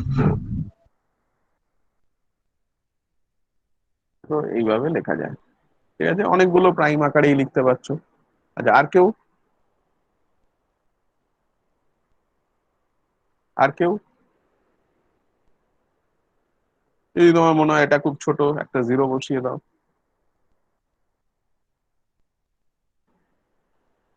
এতগুলো উপায় এটাকে লেখা যাচ্ছে, ঠিক আছে। আচ্ছা, আমি যেটা লিখেছি সেটা হচ্ছে সেজ প্রোগ্রামিং ল্যাঙ্গুয়েজ একটা, সেটা আমরা আস্তে আস্তে শিখব। এটা অনেকটা পাইথন এবং সি এই দুটো ল্যাঙ্গুয়েজকে মিশিয়ে করা, এটাকে বলা হয় সাইথন ল্যাঙ্গুয়েজে লেখা। তো এইটা নিয়েও আমরা পরে আস্তে আস্তে আলোচনা করব। তো তার মানে স্টেটমেন্টটা বোঝা গেল এবার, সবাই স্টেটমেন্টটা বুঝতে পারলে যে এভরি যদি যে কোনো একটা ইভেন ইন্টিজার নাও গ্রেটার দ্যান 2। অ্যাকচুয়ালি গোলবার্গ যেটা বলেছিলেন সেটা গ্রেটার দ্যান 2 ছিল না, কারণ তখনকার দিনে 1 কে প্রাইম নাম্বার হিসেবে ধরা হতো। তার মানে 2 কে তুমি 1+1 করে লিখতে পারো। সো অ্যাকর্ডিং টু গোলবার্গ 2 কেও লেখা যেত, কিন্তু পরবর্তী ক্ষেত্রে সেইটা, যেহেতু আমরা এখন আর 2 কে প্রাইম হিসেবে, মানে 1 কে আর প্রাইম হিসেবে ধরি না, সেই কারণে এখন এইটা স্ট্রিক্টলি গ্রেটার দ্যান 2ই ধরা হয়। তো স্টেটমেন্টটা খুবই সহজ, এবং সেটা গোলবার্গ অ্যারাউন্ড, ধরো গোলবার্গ তুমি এটা হচ্ছে 1742-তে দিয়েছিলেন। এবং শুনে অবাক হয়ে যাবে, এখনো অব্দি বড় বড় তাবড় তাবড় ম্যাথামেটিশিয়ানরাও কিন্তু এইটা প্রুফ করতে পারেননি। যত দূর কম্পিউটারে যাওয়া গেছে, ইভেন সুপার কম্পিউটার, তত দূর দেখা গেছে যে গোলবার্গ কনজেকচার ইজ কারেক্ট। তার মানে তুমি তো পৃথিবীর যত ইন্টিজার্স আছে তুমি তো এক্সপ্লোর করতে পারো না, কিন্তু যত দূর যাওয়া গেছে তত দূর দেখা গেছে গোলবার্গ কনজেকচার ইজ কারেক্ট। যত বড়ই নেওয়া গেছে even integer, then still that can be expressed as a sum of two prime numbers. এবার যত বড় নেওয়া গেছে মানে তার একটা কম্পিউটারের লিমিটেশন আছে। তুমি একটা যে প্রাইম নাম্বারের যোগফল আকারে লিখতে হচ্ছে, তার মানে একটা প্রাইম নাম্বারকেও পেতে হয়েছে। তাহলে কত বড় প্রাইম নাম্বার পাওয়া গেছে, কিভাবে পাওয়া গেছে, সেটারও depending on the algorithm on computer, যেটা কম্পিউটার করতে পারে তার উপর বেস করে কিন্তু একটা, যত দূর যাওয়া গেছে ইভেন ইন সুপার কম্পিউটার, তত দূর অব্দি দেখা গেছে গোলবার্গ কনজেকচার কিন্তু true. But nobody could prove it formally, এখনো থিওরিটিক্যালি কেউ এটা প্রুভ করতে পারেনি। So still this is an open problem, যেটা শুনতে অত্যন্ত সহজ, যেটা বোঝা একটা 5-এর স্টুডেন্টও খুব অবলীলাক্রমে ব্যাপারটা বুঝে যাবে, যার প্রাইম নাম্বার এখন ক্লাস 5-এই প্রাইম নাম্বার আছে তারা বুঝে যাবে, কিন্তু বড় বড় ম্যাথামেটিশিয়ানরাও প্রুভ করতে পারেনি। এই ব্যাপারে আমি বলি, অনেক সময় দেখা গেছে অনেক নাম্বার থিওরি, সেই কারণেই নাম্বার থিওরি এত লোকজনের কাছে খুব সহজে বোঝা যায়, কিন্তু এর মধ্যে অনেক সুন্দর সুন্দর ছোট ছোট বলতে পারো কিউট অঙ্ক লুকিয়ে আছে, সেই কারণেই কিন্তু নাম্বার থিওরি এত লোকের কাছে পপুলার। তোমাদের জন্য বলি, অনেকেই বড় বড় ম্যাথামেটিশিয়ানরা প্রুভ করতে পারেনি, কিন্তু স্কুল লেভেলে ইভেন কলেজ লেভেলেও এই ধরনের রেজাল্ট প্রুফ হয়েছে, এরকম নজিরও আছে। মুশকিল হচ্ছে যত বেশি লোকজন জানে তারা তত ভারী ভারী টুল ইউজ করতে শুরু করে। হয়তো এই রেজাল্টটা প্রুফ করতেই হয়তো কোনো ছোট একটা অবজারভেশন কাজে লাগে, যে অবজারভেশনটা হয়তো মানুষ দেখেনি বা বোঝেনি, সে সবাই জানে হয়তো সেই রেজাল্টটা, কিন্তু সেটা যে এইখানে কাজে লেগে যাবে এরকম কেউ ভাবেনি। ফলে এইটা ওপেন প্রবলেম এখনো আছে, মানে এই নয় যে তোমরা সেটা নিয়ে ভাববে না, তোমরাও কিন্তু ভাবো। এবং এমন ঘটনা ঘটতেই পারে যে হয়তো তোমরা যে ছোট অবজারভেশন জানো, যেটা হয়তো সবাই জানে, সেই অবজারভেশনটা কিন্তু এতদিন হয়তো কেউ সেটাকে নিয়ে ভাবেনি, অ্যাজ এ রেজাল্ট সেটা ওপেন প্রবলেম হয়ে দাঁড়িয়ে রয়েছে। ফলে এই ধরনের কনজেকচার কিন্তু অ্যাভেলেবেল, অনেক ছোট ছোট প্রচুর রেজাল্টস যেগুলো এখনো মানুষ প্রুফ করতে পারেনি, কিন্তু সেই ধরনের রেজাল্টস গুলো প্রুফ করার সহজ হয়তো টেকনিক থাকতে পারে, ফলে তোমরাও কিন্তু সেই ধরনের রেজাল্ট নিয়ে ট্রাই করতে পারো। আচ্ছা, আমরা আরেকটা জায়গায় যাই, এটা হচ্ছে টুইন প্রাইমস। টুইন প্রাইমস কাকে বলে? ধরো আমরা যদি প্রাইম নাম্বার গুলোকে লিখি, তাহলে এমন কি হতে পারে দুটো প্রাইম নাম্বার কনজিকিউটিভ মানে পাশাপাশি আছে? এরকম কি প্রাইম নাম্বার থাকতে পারে যেখানে দুটো প্রাইম নাম্বার পাশাপাশি আছে? কেউ একজন বলো, এরকম থাকতে পারে কিনা, এরকম নজির ঘটতে পারে যে দুটো হ্যাঁ প্রাইম নাম্বার হ্যাঁ স্যার, পাশাপাশি আছে? এক্সাম্পল, 11, 13। এটা পাশাপাশি হলো কোথায়? ও আচ্ছা, মানে কুইন প্রাইমস তো তাকেই বলে স্যার। আমি তো টুইন প্রাইমস বলিনি, আমি বলেছি যে ও আচ্ছা। পাশাপাশি। না পাশাপাশি স্যার, না স্যার, এমনিতে হতে পারে না। এমনিতে হতে পারে না। আর প্রতীক কি বললে? মানে একটা হতে পারে, একটা হতে 2 আর 3, হ্যাঁ, কিন্তু তাহলে এমনিতে হতে প্রাইম পারে। গুলো অড নাম্বার সো ঠিক। ম্যাথামেটিক্যালি পাশাপাশি দুটো প্রাইম থাকতে পারে, এবং সেটার একটাই নিদর্শন আছে, 2 আর 3। কারণ আমরা যদি জানি যে প্রাইম নাম্বার 2 বাদ দিয়ে আর কোনো ইভেন প্রাইম নাম্বার নেই, তাহলে যদি পাশাপাশি হতে হয়, তাহলে যদি এন হয় আর n+1 হয়, তাহলে আমরা জানি একটা ইভেন একটা অড হতেই হবে। কিন্তু 2 একটাই মাত্র ইভেন প্রাইম, তাহলে এই পেয়ার বাদ দিলে পাশাপাশি অকার করে এরকম কোনো প্রাইম কিন্তু আর থাকতে পারে না, প্রাইম পেয়ার। ফলস্বরূপ ন্যাচারাল কোয়েশ্চেন হলো, আচ্ছা এক গ্যাপ দিয়ে কি থাকতে পারে? এরকম দেখা গেল যে 3, 5 এরা হচ্ছে জাস্ট দুজনের মধ্যে ডিফারেন্স হচ্ছে 2, বা ধরো 5, 7 এরা হচ্ছে ডিফারেন্স হচ্ছে 2, বা ধরো 11, 13 এদের ডিফারেন্স হচ্ছে 2। এই ধরনের যে প্রাইম, তাহলে এদের ডিস্টেন্স 2 এর বেশি, 2 হচ্ছে মিনিমাম ডিস্টেন্স হতে পারে এই পেয়ার বাদ দিলে। তাহলে যে কোনো দুটো পাশাপাশি যদি প্রাইম হয়, পাশাপাশি বলতে তাদের মধ্যে ডিস্টেন্স যদি বা ডিফারেন্স যদি 2 হয়, তাহলে আমরা তাকে সেই সেন্সে বলছি পাশাপাশি। তাহলে এই ধরনের ঘটনা একমাত্র 2, 3 বাদ দিলে এই ধরনের বেশ কিছু পড়ে রয়েছে, মানে অনেক দেখতে পাচ্ছি আমরা। আচ্ছা, আমরা যদি একটু প্রোগ্রাম চালিয়ে দেখি। আচ্ছা, কেউ একজন তোমাদের মধ্যে আমাকে যে কোনো দুটো ইন্টারভাল বলো তো একটু। দাঁড়াও।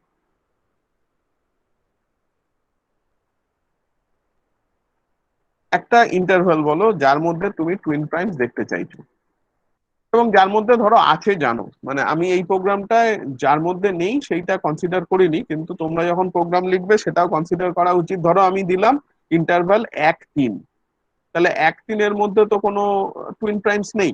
ধরো আমি দিলাম এখানে 3 আর 200, 2 আর 200, ধরো দেখো 2 আর 200-র মধ্যে এইগুলো হচ্ছে they are all the twin primes within the interval 2 and 200। তাহলে তোমাদের যদি কারো ইচ্ছে থাকে ইন্টারভাল দেওয়ার, মুখে বলতে পারো। আচ্ছা, মুখে বলো কেউ, এই যে 2, 3 দিয়েছো, 2, 3-এর মধ্যে যেহেতু নেই, ফলে আচ্ছা 2, 3 হয়তো অন্য প্রসঙ্গে বলেছিলে। কেউ একজন চাইলে যদি দেখতে চাও বলো, কেউ দেবে? একটু বড়ও দিতে পারো, 355, একটু বড়। 355, 365। 355, 355, আচ্ছা তার মধ্যে আছে কি? না থাকলে কিন্তু আমার এইটা দিতে পারবে না, হ্যাঁ আমি সেই ইফটা রাখিনি। তিনশো আচ্ছা, পঞ্চান্ন আর 365, 300 হ্যাঁ না এর মধ্যে নেই, সেই জন্য ও কোনো আউটপুট দিচ্ছে না আমাকে, তাহলে একটা ইফ স্যার, রাখতে হতো। হ্যাঁ, স্যার 65, 65। ও 65 না? না, তার মধ্যেও নেই দেখছি।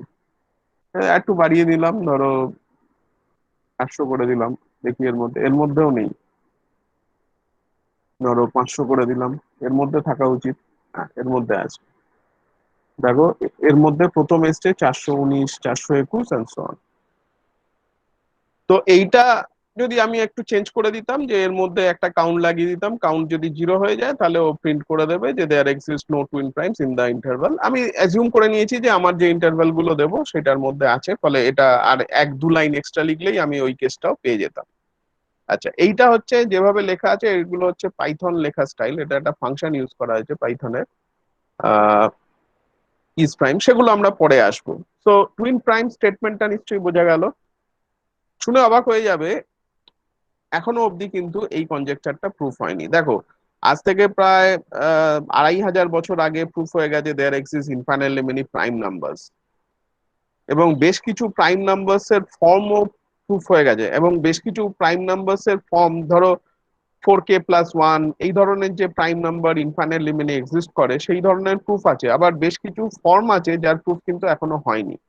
Similarly there exist infinitely many twin primes, এইটা কিন্তু এখনো অবধি প্রুফ করা যায়নি, লোকে ফর্মালি কিন্তু প্রুফ করা যায়নি। কিন্তু কম্পিউটারে, ইভেন উইথ সুপার কম্পিউটার্স, যত দূর পর্যন্ত যাওয়া গেছে তত দূর পর্যন্ত গিয়েও কিন্তু লোকে আহ এর ডিসপ্রুফ করতে পারেনি। তার মধ্যে কিন্তু যত দূর অবধি গেছে দেখেছে তার মধ্যে একটা সার্টেন রেঞ্জের মধ্যে নিশ্চয়ই টুইন প্রাইমস আছে। ফলে এটা যে একটা ইনফাইনাইট অবধি গিয়ে বা একটা সার্টেন রেঞ্জের পর গিয়ে বন্ধ হয়ে যাবে, সেটা কিন্তু এখনো কেউ প্রুফ বা ডিসপ্রুফ করতে পারেনি। তো দেখো, এই থিওরামের বা এই কনজেকচারটার স্টেটমেন্টও কিন্তু খুব সহজেই বোঝা যায়, কিন্তু এটার প্রুফ এখনো হয়নি। আচ্ছা, এর একটা কাউন্টার ইনটিউটিভ আইডিয়া তৈরি হয়। ফর এক্সাম্পল, ধরো যে কোনো, যদি তুমি আমাকে একটা নাম্বার দাও, how big it may B, I can always find, আমি যেটা বলতে চাইছি এইরকম, যে তুমি ধরো যে কোনো একটা বড় এন আমাকে দিলে, whatever big it may be, ধরো এন একটা দিলে, ঠিক আছে, I can always construct an interval A B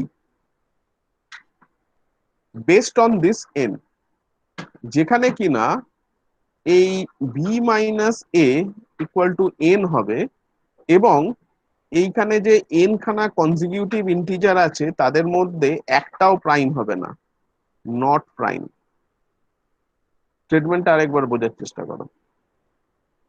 আমি বলছি, তোমার ইচ্ছে মতো একটা পজিটিভ ইন্টিজার আমাকে দেবে, I can always find an interval A B, তুমি আমাকে এন দিচ্ছ, I will find A B in such a way যে এই টানা, তাহলে এ আর বি যদি ইন্টারভাল ভাবো, তাহলে এ থেকে বি অবধি যদি যাও পর পর, তাহলে যদি আমি এই given N, I can always find N consecutive integers যাদের মধ্যে একটাও প্রাইম হবে না। স্টেটমেন্টটা সবার কাছে ক্লিয়ার? ধরো তুমি আমাকে এন ইকুয়াল টু তোমার একটা নাম্বার দিলে, ধরো তুমি 0 বন্ধ করতে ভুলে গেছো, চলছে চলছে, এখানে গিয়ে মনে হলো না এবার থামলে ভালো হয়, ঠিক আছে। So this is my N, this is my n. Now I can find some suitable a and b such that b minus a equal to আমার এই n। তার মানে ধরো a হচ্ছে একটা নাম্বার, b হচ্ছে আরেকটা নাম্বার, তাহলে a থেকে b অবধি কনজিকিউটিভ a, এর পরের নাম্বারটা a+1, তারপরের নাম্বারটা a+2 করতে করতে আলটিমেটলি b তে গেছি। এই যে এতগুলো, এইটা হচ্ছে এতগুলো নম্বর আছে, এবং এতগুলো নম্বরের মধ্যে একটাও প্রাইম থাকবে না। তোমার যদি মনে হয় এটা একটু কমে গেছে, তুমি 2 এই নাম্বারটা দিতে পারো, তাতেও I can always find such A and B যার মধ্যে একটাও প্রাইম থাকবে না। তার মানে দেখো, এটা কাইন্ড অফ অ্যান্টি ইনটিউটিভ, যেখানে আমি বলছিলাম যে there exist infinitely many twin primes, মানে একটা টুইন প্রাইমস হয়তো মার্কেটে ভালোই অ্যাভেলেবল, আবার এই রেজাল্টটা বলছে যে এত বড় একটা 2 তোমার যদি 2টা মনে হচ্ছে কম, তাহলে আরো কয়েকটা জিরো বাড়িয়ে দাও, তাহলেও I can always find such A B, যেখানে এত বড় একটা ইন্টারভাল, এই সাইজটা বুঝতে পারছো কিরকম হবে, তার উপর তোমার যদি মনে হয় এটাও কম হয়ে যাচ্ছে, 2 এইটা করো, তার মধ্যেও I can always find such A and B যারা এতগুলো কনজিকিউটিভের নাম্বার নেব তার মধ্যে একটাও প্রাইম হবে না। তো that is again very anti ইনটিউশনিক অ্যান্ড স্টিল, বাট এইটার প্রুফ করাটা গেছে, এই জিনিসটা খুব সহজ প্রুফ। তোমরা কেউ একটু আইডিয়া দিতে পারবে এর কোনো প্রুফের? তোমাদের কি মনে হয় যে এরকম কি আদৌ সম্ভব? তোমাদের যদি কি মনে sir n factorial plus 2 n factorial plus হ্যাঁ এরকম করে n পর্যন্ত নিই, তাহলে n খানা n+1 নিয়ে নিলাম, তাহলে n খানা আমি নাম্বার পেয়ে যাবো এক্স্যাক্টলি? তাহলে দেখো, আচ্ছা বাকিটা কি শুনতে পেলে বা বুঝতে পারলে? কি বললো প্রতীক, কি বললো? স্যার একবার বলে দিন। আচ্ছা, তুমি একটু ভাবার চেষ্টা করো তো, এরকম তোমার কি মনে হয়, এরকম কি সম্ভব আদৌ? অদ্ভুত না কিরকম একটা, যে এত বড় একটা ইন্টারভাল, এই ইন্টারভালের মধ্যে একটাও প্রাইম থাকবে না, এবং সেটা ম্যাথামেটিক্যালি প্রুফ করা সম্ভব, এবং সেটা খুব সহজে প্রুফ করা যেতে পারে। যে সেই প্রুফটা হচ্ছে খুব সিম্পল, প্রতীক যেটা বললো, দেখো ধরো তোমার এন দেওয়া আছে, N what ever or how ever big it is, doesn't matter. তুমি সিম্পলি এই নাম্বারটা নাও, ধরো এন প্লাস ওয়ান ফ্যাক্টোরিয়াল, এটা একটা নাম্বার হবে, আরো বড় একটা নাম্বার, প্লাস টু, এটা একটা নাম্বার হলো। পরের নাম্বারটা কি হবে, N plus one factorial plus three, এটা কনজিকিউটিভ নাম্বার হচ্ছে। এইভাবে করতে করতে তুমি যদি N plus one factorial plus N plus one নাও,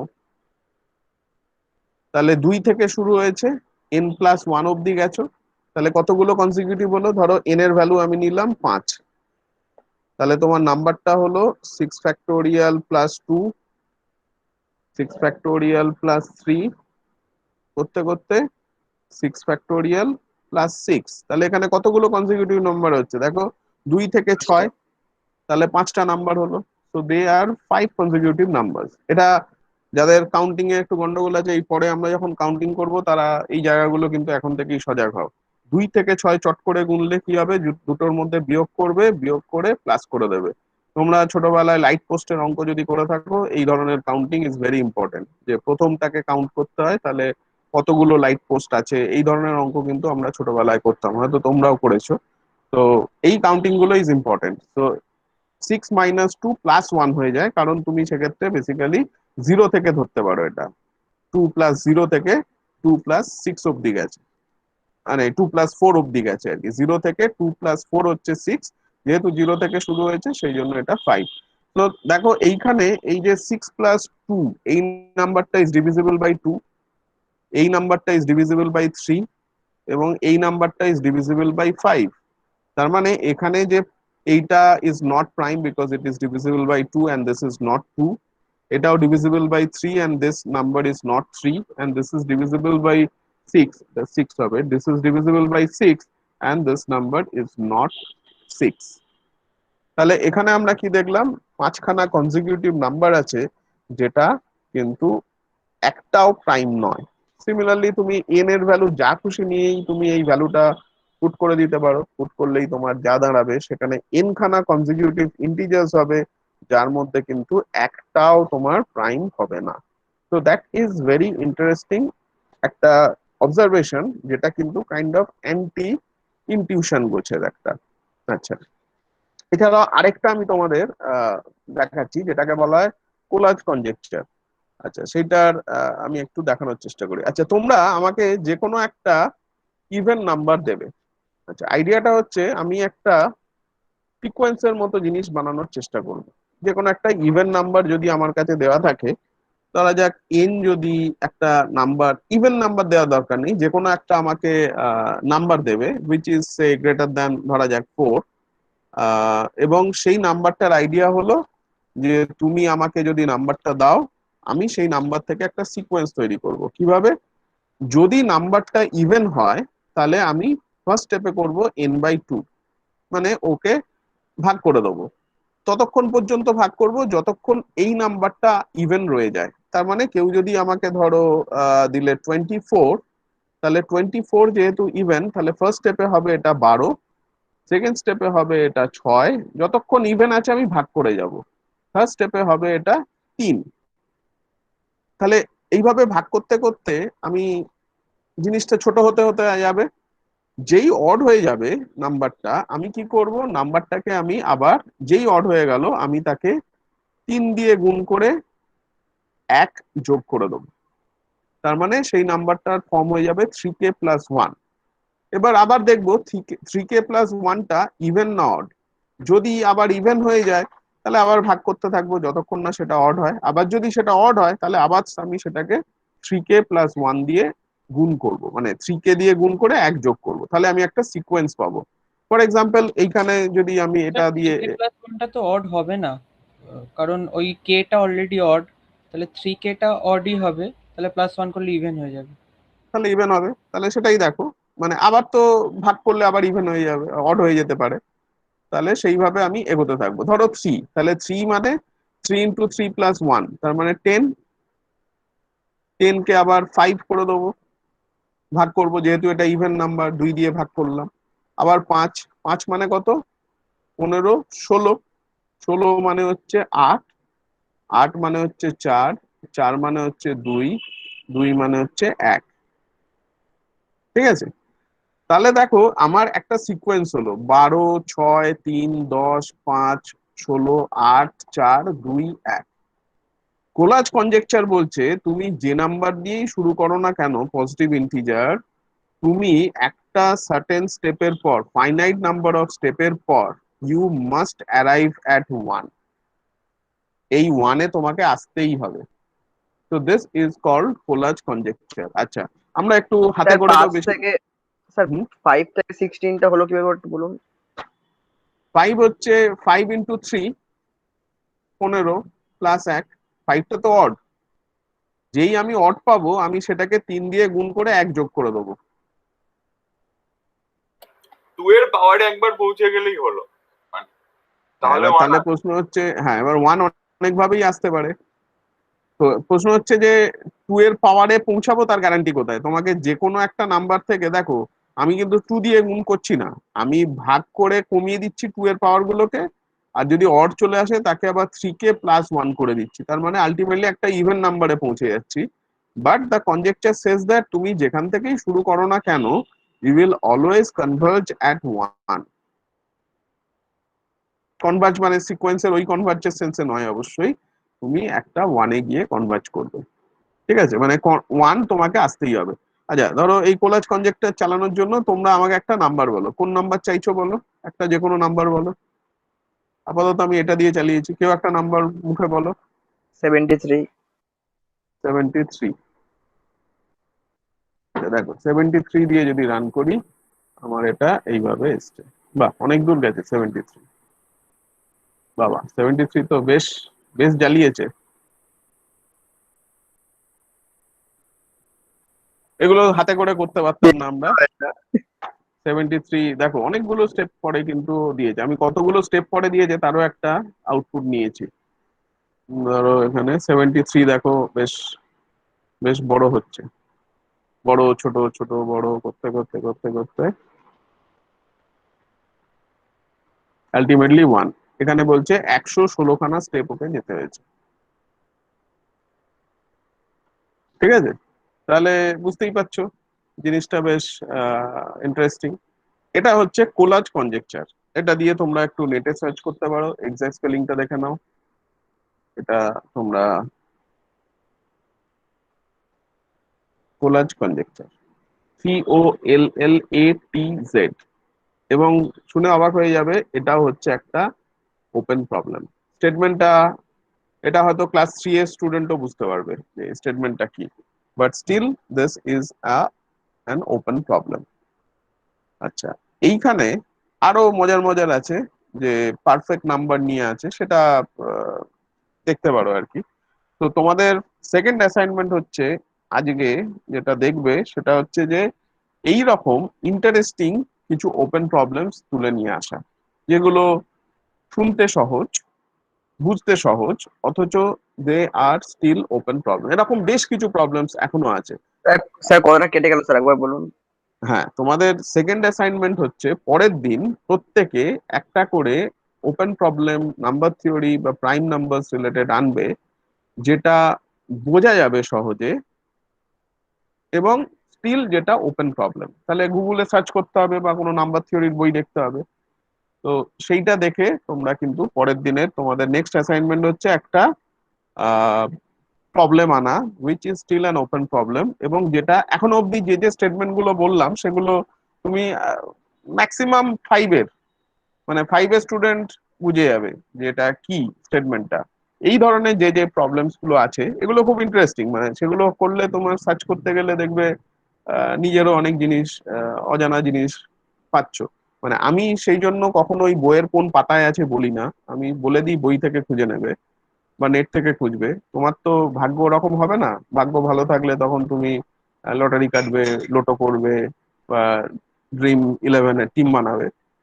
তো যাই হোক, তো সেখানে হচ্ছে যে তোমার, তুমি যেটা চাইছো একদম প্রথম পাতাতেই সেইটা চলে আসবে, সেটা নট নেসেসারি, কিন্তু গুগলে সার্চ করলে চলে আসে। তাও আমি বলবো একটু আশেপাশের জিনিসগুলো দেখো, বিভিন্ন সাইটে দেখো, প্রচুর সাইট আছে, just open problems in number theory দিলে গুচ্ছের জিনিস আসবে।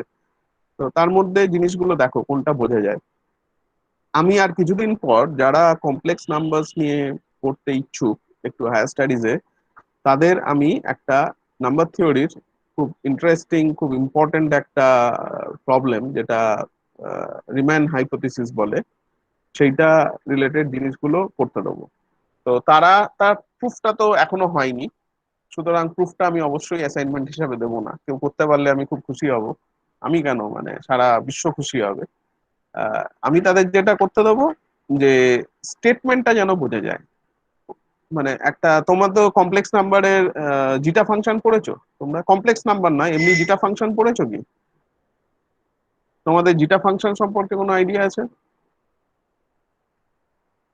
কারো? প্রতীক, পড়েছো না স্যার, জিটা? আইডিয়াটা পড়েছিলাম। আচ্ছা, ওই জিটা ফাংশন, যেমন ধরো অ্যানালিসিসে হয়তো পড়েছো তোমরা, বিটা গামা ফাংশন, জিটা ফাংশন, ওই ধরনের ফাংশনস গুলো, সেখানে হয়তো আইডিয়াটা আছে। একই ধরনের ফাংশন, কিন্তু একটু সেটা কমপ্লেক্স নিয়ে ওটা। এটা নিয়ে একবার আইএসআই তে একটা লেকচারে একবার অ্যাটেন্ড করেছিলাম। বাহ, তুমি তো অনেকটাই জানো, শুনেছো তাহলে। তো আমি চাইছি জাস্ট স্টেটমেন্টটা তোমরা যেভাবে জানো, মানে আমার উদ্দেশ্য কিন্তু হচ্ছে যাতে সহজে লোককে বোঝানো যায়, মানে খুব কঠিন করে না, সহজ করে যাতে বোঝানো যায় সেইভাবে স্টেটমেন্টটা জানো।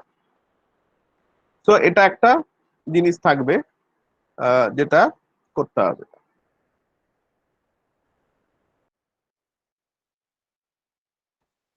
আচ্ছা, তাহলে পরের দিনে তোমাদের দুটো অ্যাসাইনমেন্ট আপাতত রইলো। একটা হলো এরিস্থেটোনিসের যে প্রসেসটা কিভাবে হচ্ছে, আর একটা হচ্ছে নাম্বার থিওরির যে কোনো একটা ওপেন প্রবলেম। আচ্ছা, নেক্সট যেটা, সেটা হচ্ছে যে এই যে নাম্বার থিওরি পড়ছি, এত সব, এত অদ্ভুত অদ্ভুত জিনিস, এর কি কোনো রিয়েল লাইফ অ্যাপ্লিকেশনস আছে? আমরা এই কোর্সে ক্রিপ্টোগ্রাফি যখন পড়বো তখন দেখবো যে নাম্বার থিওরি, স্পেশালি যে প্রাইম নাম্বারস গুলো যে পড়ি, সেই প্রাইম নাম্বারস এর কি বিশাল অ্যাপ্লিকেশন। তো সেগুলোই আমাদের মেন উদ্দেশ্য হবে এই কোর্সে খানিকটা দেখা। তো গ্রাফ থিওরি শুরু করার আগে হয়তো আমরা ক্রিপ্টোগ্রাফি খানিকটা পড়ে নেবো, তখন আমরা দেখবো এর অ্যাপ্লিকেশনস গুলো কি কি আছে। আচ্ছা, আমি নাম্বার থিওরির জন্য যে বইটা ফলো করব সেটা হচ্ছে আমার লেখাই বইটা, basic modern algebra with applications. এর চ্যাপ্টার 10টা তোমরা একটু পড়তে থাকো, এবং এইটা পড়তে গিয়ে তোমাদের গ্রুপ থিওরির বেশ কয়েকটা জিনিস লাগবে, যেগুলো আমার মনে হয় তোমরা অলরেডি পড়ে ফেলেছো। যদি না মনে থাকে তাহলে একবার চটজলদি যে কোনো বই থেকে, যেখান থেকে পড়েছো সেটা পড়ে নেওয়া। সেটা হচ্ছে basically Z N plus, Z N star dot, মানে হচ্ছে বেসিক্যালি এটাকেই গ্রুপ অফ ইউনিটস বলে। একই আমি নোটেশন দিয়েছি জেড এন স্টার, অনেকেই জেড এন স্টার বলে, এটা হচ্ছে ইউএন স্টার বা ইউএন, একই গ্রুপ অফ ইউনিটস। এই দুটো গ্রুপ সম্পর্কে একটু দেখে রাখা, আর বেসিক আইডিয়া অফ রিং আর ফিল্ড, বেসিক, এটা খুব একটা জিনিস আমার লাগবে না, অল্প, ঠিক আছে? এই জিনিসগুলো একটু চটজলদি রিক্যাপ করে নেওয়া। যদি কারো অসুবিধা হয় ক্লাসে বলবে, আমি সেই জায়গাগুলো নিয়ে আলোচনা করব বা তোমরা বোঝাবে। এইটা পুরোপুরি ইন্টারঅ্যাক্টিভ হবে। এটা যেহেতু আমরা অনলাইনে আছি, ফলে তোমরাও ইকুয়ালি পার্টিসিপেট করবে। আমি তোমাদের বেশ কিছু জিনিস করতে দেবো, সেগুলো দেখা এবং সেগুলো করা। আর প্রত্যেকদিন আমি কিছু কিছু অঙ্ক করতে দেবো, যেগুলো করবে। আমরা একটু ছোট করে ডিসকাস করে নিই। ধরো জেড আর জেড ক্রস জেড দুটো সম্পর্কে নিশ্চয়ই আইডিয়া আছে। আচ্ছা, এই দুটো গ্রুপ কি আইসোমরফিক অ্যাডিটিভ গ্রুপ হিসাবে? আর দিস টু গ্রুপস আইসোমরফিক? চট জলদি, জেড আর জেড ক্রস জেড প্লাস, কেউ একজন বলো। হ্যালো। হ্যাঁ বলো। না স্যার। আইসোমরফিক নয়, কেন নয়? স্যার কেন কি না, যদি আইসোমরফিক হতো তাহলে জেনারেটরটা জেনারেটরে ম্যাপ হতো, হুম। কিন্তু জেড ওটার তো জেড ক্রস জেড এর দুটো জেনারেটর। জেড ক্রস আর জেটের জেড দুটো জেনারেটর মানে? মানে জেড ক্রস জেড কে মানে 1,0 আর 0,1 দিয়ে পুরোটা কভার করা যায়, কিন্তু জেড কে মানে জেড জেড এর জন্য 1 ইজ এনাফ, মানে 1 দিয়ে পুরো জেড কে পাওয়া যায়। আচ্ছা, তাহলে তুমি কি বলতে চাইছো জেড ক্রস জেডটা সাইক্লিক? হ্যাঁ আচ্ছা, জেড ক্রস স্যার জেড, হ্যাঁ, হ্যাঁ, জেড ক্রস জেড সাইক্লিক না। স্যার সাইক্লিক জেডটা নয় না সাইক্লিক নয়? এক মিনিট, আকাশ একটু ওটা শুনে নি। হ্যাঁ বলো। হ্যাঁ স্বপ্নিল কি বললে, জেড ক্রস জেড সাইক্লিক না সাইক্লিক নয়? Yes or no? No no sir. No. আচ্ছা, কেন নয়? স্যার কেন কিনা ওটার জন্য দুটো জেনারেটর লাগবে। দুটো জেনারেটর লাগবে? তাহলে একটা দিয়ে যে করা যাবে না সেটা কি করে বোঝাবে? কিভাবে প্রুফ করবে? How will you proof that একটা এলিমেন্ট তুমি দুটো দিয়ে করছো? দু রকম হতে হ্যাঁ পারে, তুমি পারছো না আর কেউ পারছে না, তো আই ওয়ান্ট কেউ পারছে না, হ্যাঁ হ্যাঁ হ্যাঁ স্যার। সেটা কিভাবে বলবে? মানে ধরে নেবো জেড ক্রস জেড এর একটা জেনারেটর আছে এ হুম। কমা বি। হুম। এবার এবার তারপরে আমি দেখাবো যে আহ, মানে সব সব এলিমেন্ট পাওয়া যায় না ওটা দিয়ে। there are some এলিমেন্ট যেটা দিয়ে জেড ক্রস জেড মানে এ কমা বি দিয়ে পাওয়া যাবে, মানে কে ইন্টু এ কমা বি দিয়ে একটা হুম। এলিমেন্ট পাওয়া যাবে না জেড ক্রস জেড এর। আচ্ছা, চট করে সবাই একটু ফর্মালি একটু খাতায় করে ফেলো তো। আচ্ছা, সবাই একটু খাতা নিয়ে বসবে, হ্যাঁ, মানে এই এতে আমরা যে যে জিনিসগুলো বলছি সেগুলো একটু খাতায় লিখে রাখবে, অ্যাসাইনমেন্ট গুলো লিখে রাখবে। আচ্ছা, আকাশ কিছু বলছিলে, সবাই একটু খাতায় করে আমাকে বলো তো। হ্যাঁ, আকাশ কিছু একটা বলছিলে। ওই স্যার বলছিলাম যে জেডটা সাইক্লিক আর জেড ক্রস জেডটা সাইক্লিক নয়। হ্যাঁ, ঠিকই বলেছো। এবার আমার প্রশ্ন হলো, জেড ক্রস জেড যে সাইক্লিক নয় কিভাবে বোঝাবো, সেটারই প্রুফটা স্যার করতে দিয়েছে। হ্যাঁ। একটা পয়েন্ট নিয়ে নেব, যেটা দেখাবো যে মানে ওই পয়েন্টটাকে মানে যদি আমি কোনো একটা আহ, আমি তো চাই যে জেড ক্রস জেডটা প্রত্যেকটা এলিমেন্ট একটা পয়েন্টে রিপ্রেজেন্ট করব। হুম। তো দেখাবো আমি র্যান্ডম কোন একটা পয়েন্ট নিয়ে নেব, দেখাবো যে ওই পয়েন্ট দিয়ে এটাকে রিপ্রেজেন্ট করা যায় না। খুব ভালো প্রস্তাব, এবার সেটা একটু ফর্মালি লেখার চেষ্টা করো।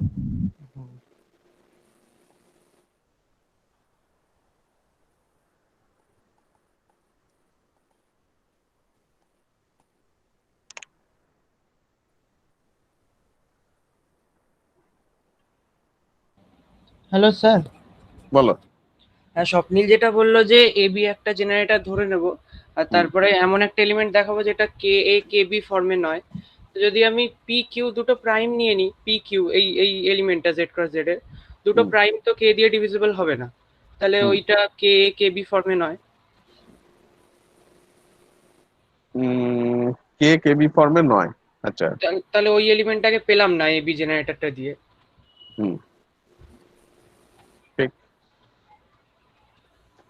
আর কারো কোনো ইচ্ছে অন্যভাবে আচ্ছা বলা? যদি স্যার এ কমা বি তে স্যার একটা তো অ্যাটলিস্ট নন জিরো হবে এ আর বি এর মধ্যে। হুম।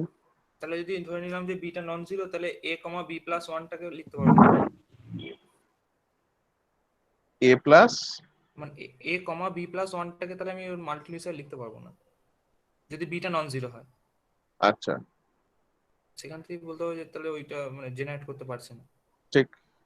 তার মানে তোমাকে সামহাও একটা এলিমেন্ট খুঁজে বের করতে হবে যেটা ওই ফর্মে লেখা যাবে না। তো এই এই ছোট ছোট জিনিসগুলো কিন্তু করতে হবে, মানে এগুলো কম্পিটিটিভের জন্য ইম্পর্টেন্ট। কম্পিটিটিভের জন্য ইম্পর্টেন্ট হচ্ছে প্রথম যে স্টেপে আমরা গিয়েছিলাম, যেখানে এই ইনফরমেশনটা ইজ সাফিসিয়েন্ট যে Z is not isomorphic to Z cross Z. কিন্তু যখন তুমি ইন্টারভিউতে যাবে তখন কিন্তু তোমার এই পরের পার্টটা ইম্পর্টেন্ট, যেখানে তোমাকে দেখাতে হবে যে Z cross Z is not cyclic. সেইটার দেখানোর একটা রেজাল্টস আমরা দেখলাম। আচ্ছা, এবার আমি যদি আরেকটু এগিয়ে যাই, আমি যদি বলি আর আর আর ক্রস আর, মানে রিয়েল আর, আর আরেকটা গ্রুপ হচ্ছে আর ক্রস আর, আর দে আইসোমরফিক? এবার ঠিক গরুর রচনা খাটবে না। প্রশ্নটা clear? Is R and R cross R isomorphic?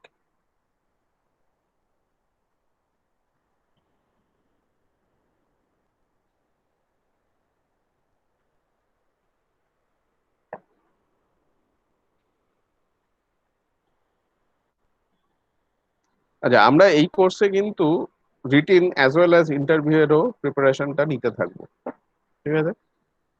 প্রত্যেক দিনই আমরা এইভাবে কিছুক্ষণ সময় দেব।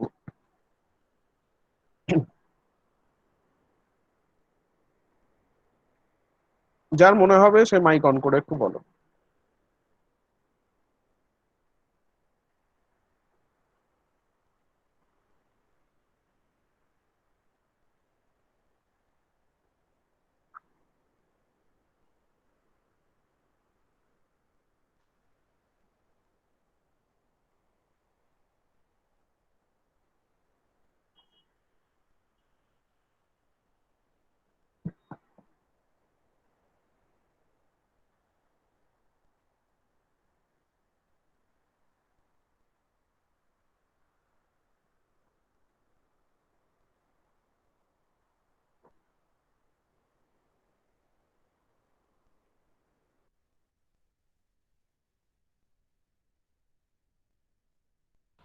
স্যার ডটে তো না প্লাসে?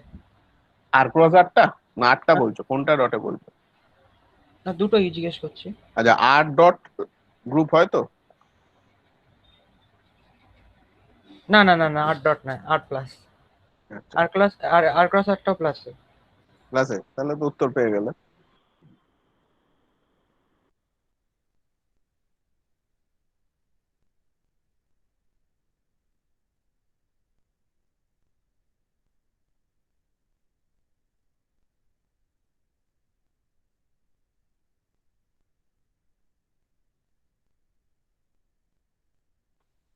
আচ্ছা, তাহলে এই ধরনের জিনিস, এটা তাহলে তোমাদের একটা হোমওয়ার্ক রইলো। গ্রুপে ডিসকাস করবে, কিন্তু উত্তরটা কেউ করে দেবে না, মানে সলিউশনটা এই মুহূর্তে দেবে না। নিজেরা দেখো, ইন্টারনেটে দেখো, অনেক রকম উত্তর পাবে ইন্টারনেটে। আমি বলি যে ইন্টারনেটটাও কিন্তু একটা খুব ইম্পর্টেন্ট জায়গা। স্ট্যাক এক্সচেঞ্জ বলে হয়তো তোমরা সবাই জানো, যারা জানো না তাদের উদ্দেশ্যে বলছি, এই ধরনের উত্তর কিন্তু অনেক সময় স্ট্যাক এক্সচেঞ্জ বলে একটা সাইট আছে, সেই সাইটে পোস্ট অলরেডি করা আছে। আমি দেখেছি মোটামুটি যে কঠিন কোয়েশ্চেন্স গুলো ইউজুয়ালি ইন্টারভিউতে ধরে তার প্রায় সবগুলোই স্ট্যাক এক্সচেঞ্জে আছে। তুমি সেইটা ফলো করতে পারো। তোমার যদি কোনো প্রশ্ন মনে হয় যে তুমি পারছো না, তুমি স্ট্যাক এক্সচেঞ্জে নিজে পোস্ট করতে পারো। প্রচুর লোকজন আছে যারা সেখানে তোমার উত্তর দেবে, আইদার তারা লিঙ্ক দিয়ে দেবে অথবা বলবে এটা ট্রিভিয়াল, মানে এটা অলরেডি আছে, তোমাকে একটা লিঙ্ক দিয়ে বললো এইখানে দেখো অলরেডি এই কোয়েশ্চেনটা আস্ক হয়ে গেছে, অথবা তোমাকে তার উত্তরটা করে দেবে। তো stack exchange is a very good জায়গা যেখানে তোমরা সেগুলো করতে পারো। এই ধরনের প্রশ্নগুলো তোমরা নিয়ে আস্তে আস্তে এতে আহ, আমাদের যে গ্রুপটা আছে চলো অঙ্ক করি, সেখানে দিয়ে দিতে পারো, সেখানে করতে পারো। তবে আমার ক্লাসের অঙ্কগুলো কিন্তু ওইগুলো ওখানে দেবে না, ঠিক আছে? সেগুলো আপাতত নিজেরাই প্র্যাকটিস করো, সেগুলো গ্রুপে না দিয়ে নিজেরা আপাতত প্র্যাকটিস করো। নাহলে কি হবে, তাতে তোমাদের আস্তে আস্তে ইস্যুস গুলো খুলবে, মানে কি কি চিন্তা ভাবনার ডোমেনটা আরো বাড়বে, কারণ এই কম্পিটিটিভ পরীক্ষায় অনেক জায়গাতেই তোমাদের ইন্টারভিউ ফেস করতে হবে। ফলে ইন্টারভিউয়ে নিজের মনে বলার, কাউকে একটা উত্তর দেওয়া, দে আর নট দ্য সেম। সেই জায়গাগুলো প্রিপারেশন কিন্তু আমি চেষ্টা করব তোমাদের অ্যাট দ্য সেম টাইম কোর্সের সঙ্গে সঙ্গেই করা, যাতে করে সেইগুলো তোমাদের খানিকটা এগিয়ে থাকে। ঠিক আছে, তাহলে আপাতত আজকে এইটুকুনি থাকলো। তাহলে তোমাদের এখনো অবধি আমি তিনটে অ্যাসাইনমেন্ট দিলাম। এক হচ্ছে এরিস্থেথনিসের যে আইডিয়াটা সেটা পরের দিন এক্সপ্লেন করা। 2 নম্বর হচ্ছে তোমাদের একটা যে কোনো নাম্বার থিওরির ওপেন প্রবলেম যেটা বোঝা সহজ, সেই পুরো স্টেটমেন্টটা বোঝানো। আর 3 নম্বর হচ্ছে একটা গ্রুপের অঙ্ক। তো R and R cross R with respect to addition, তারা দুজন আইসোমরফিক গ্রুপ হচ্ছে না হচ্ছে না। ঠিক আছে, বোঝা গেল সবার? তাহলে আমাদের নেক্সট ক্লাস আছে মঙ্গলবার। তাহলে আমরা মঙ্গলবার ক্লাস করব। আর মঙ্গলবার দিন তাহলে সকলের সঙ্গেই দেখা হবে। আর যে ক্লাসটা করতে পারলো না, এক্সপেক্টেড আমি হয়তো আপলোড করে দেবো, সে তখন ক্লাসটা দেখে নিতে পারবে। ফলে আর তোমাদের যদি কারো কিছু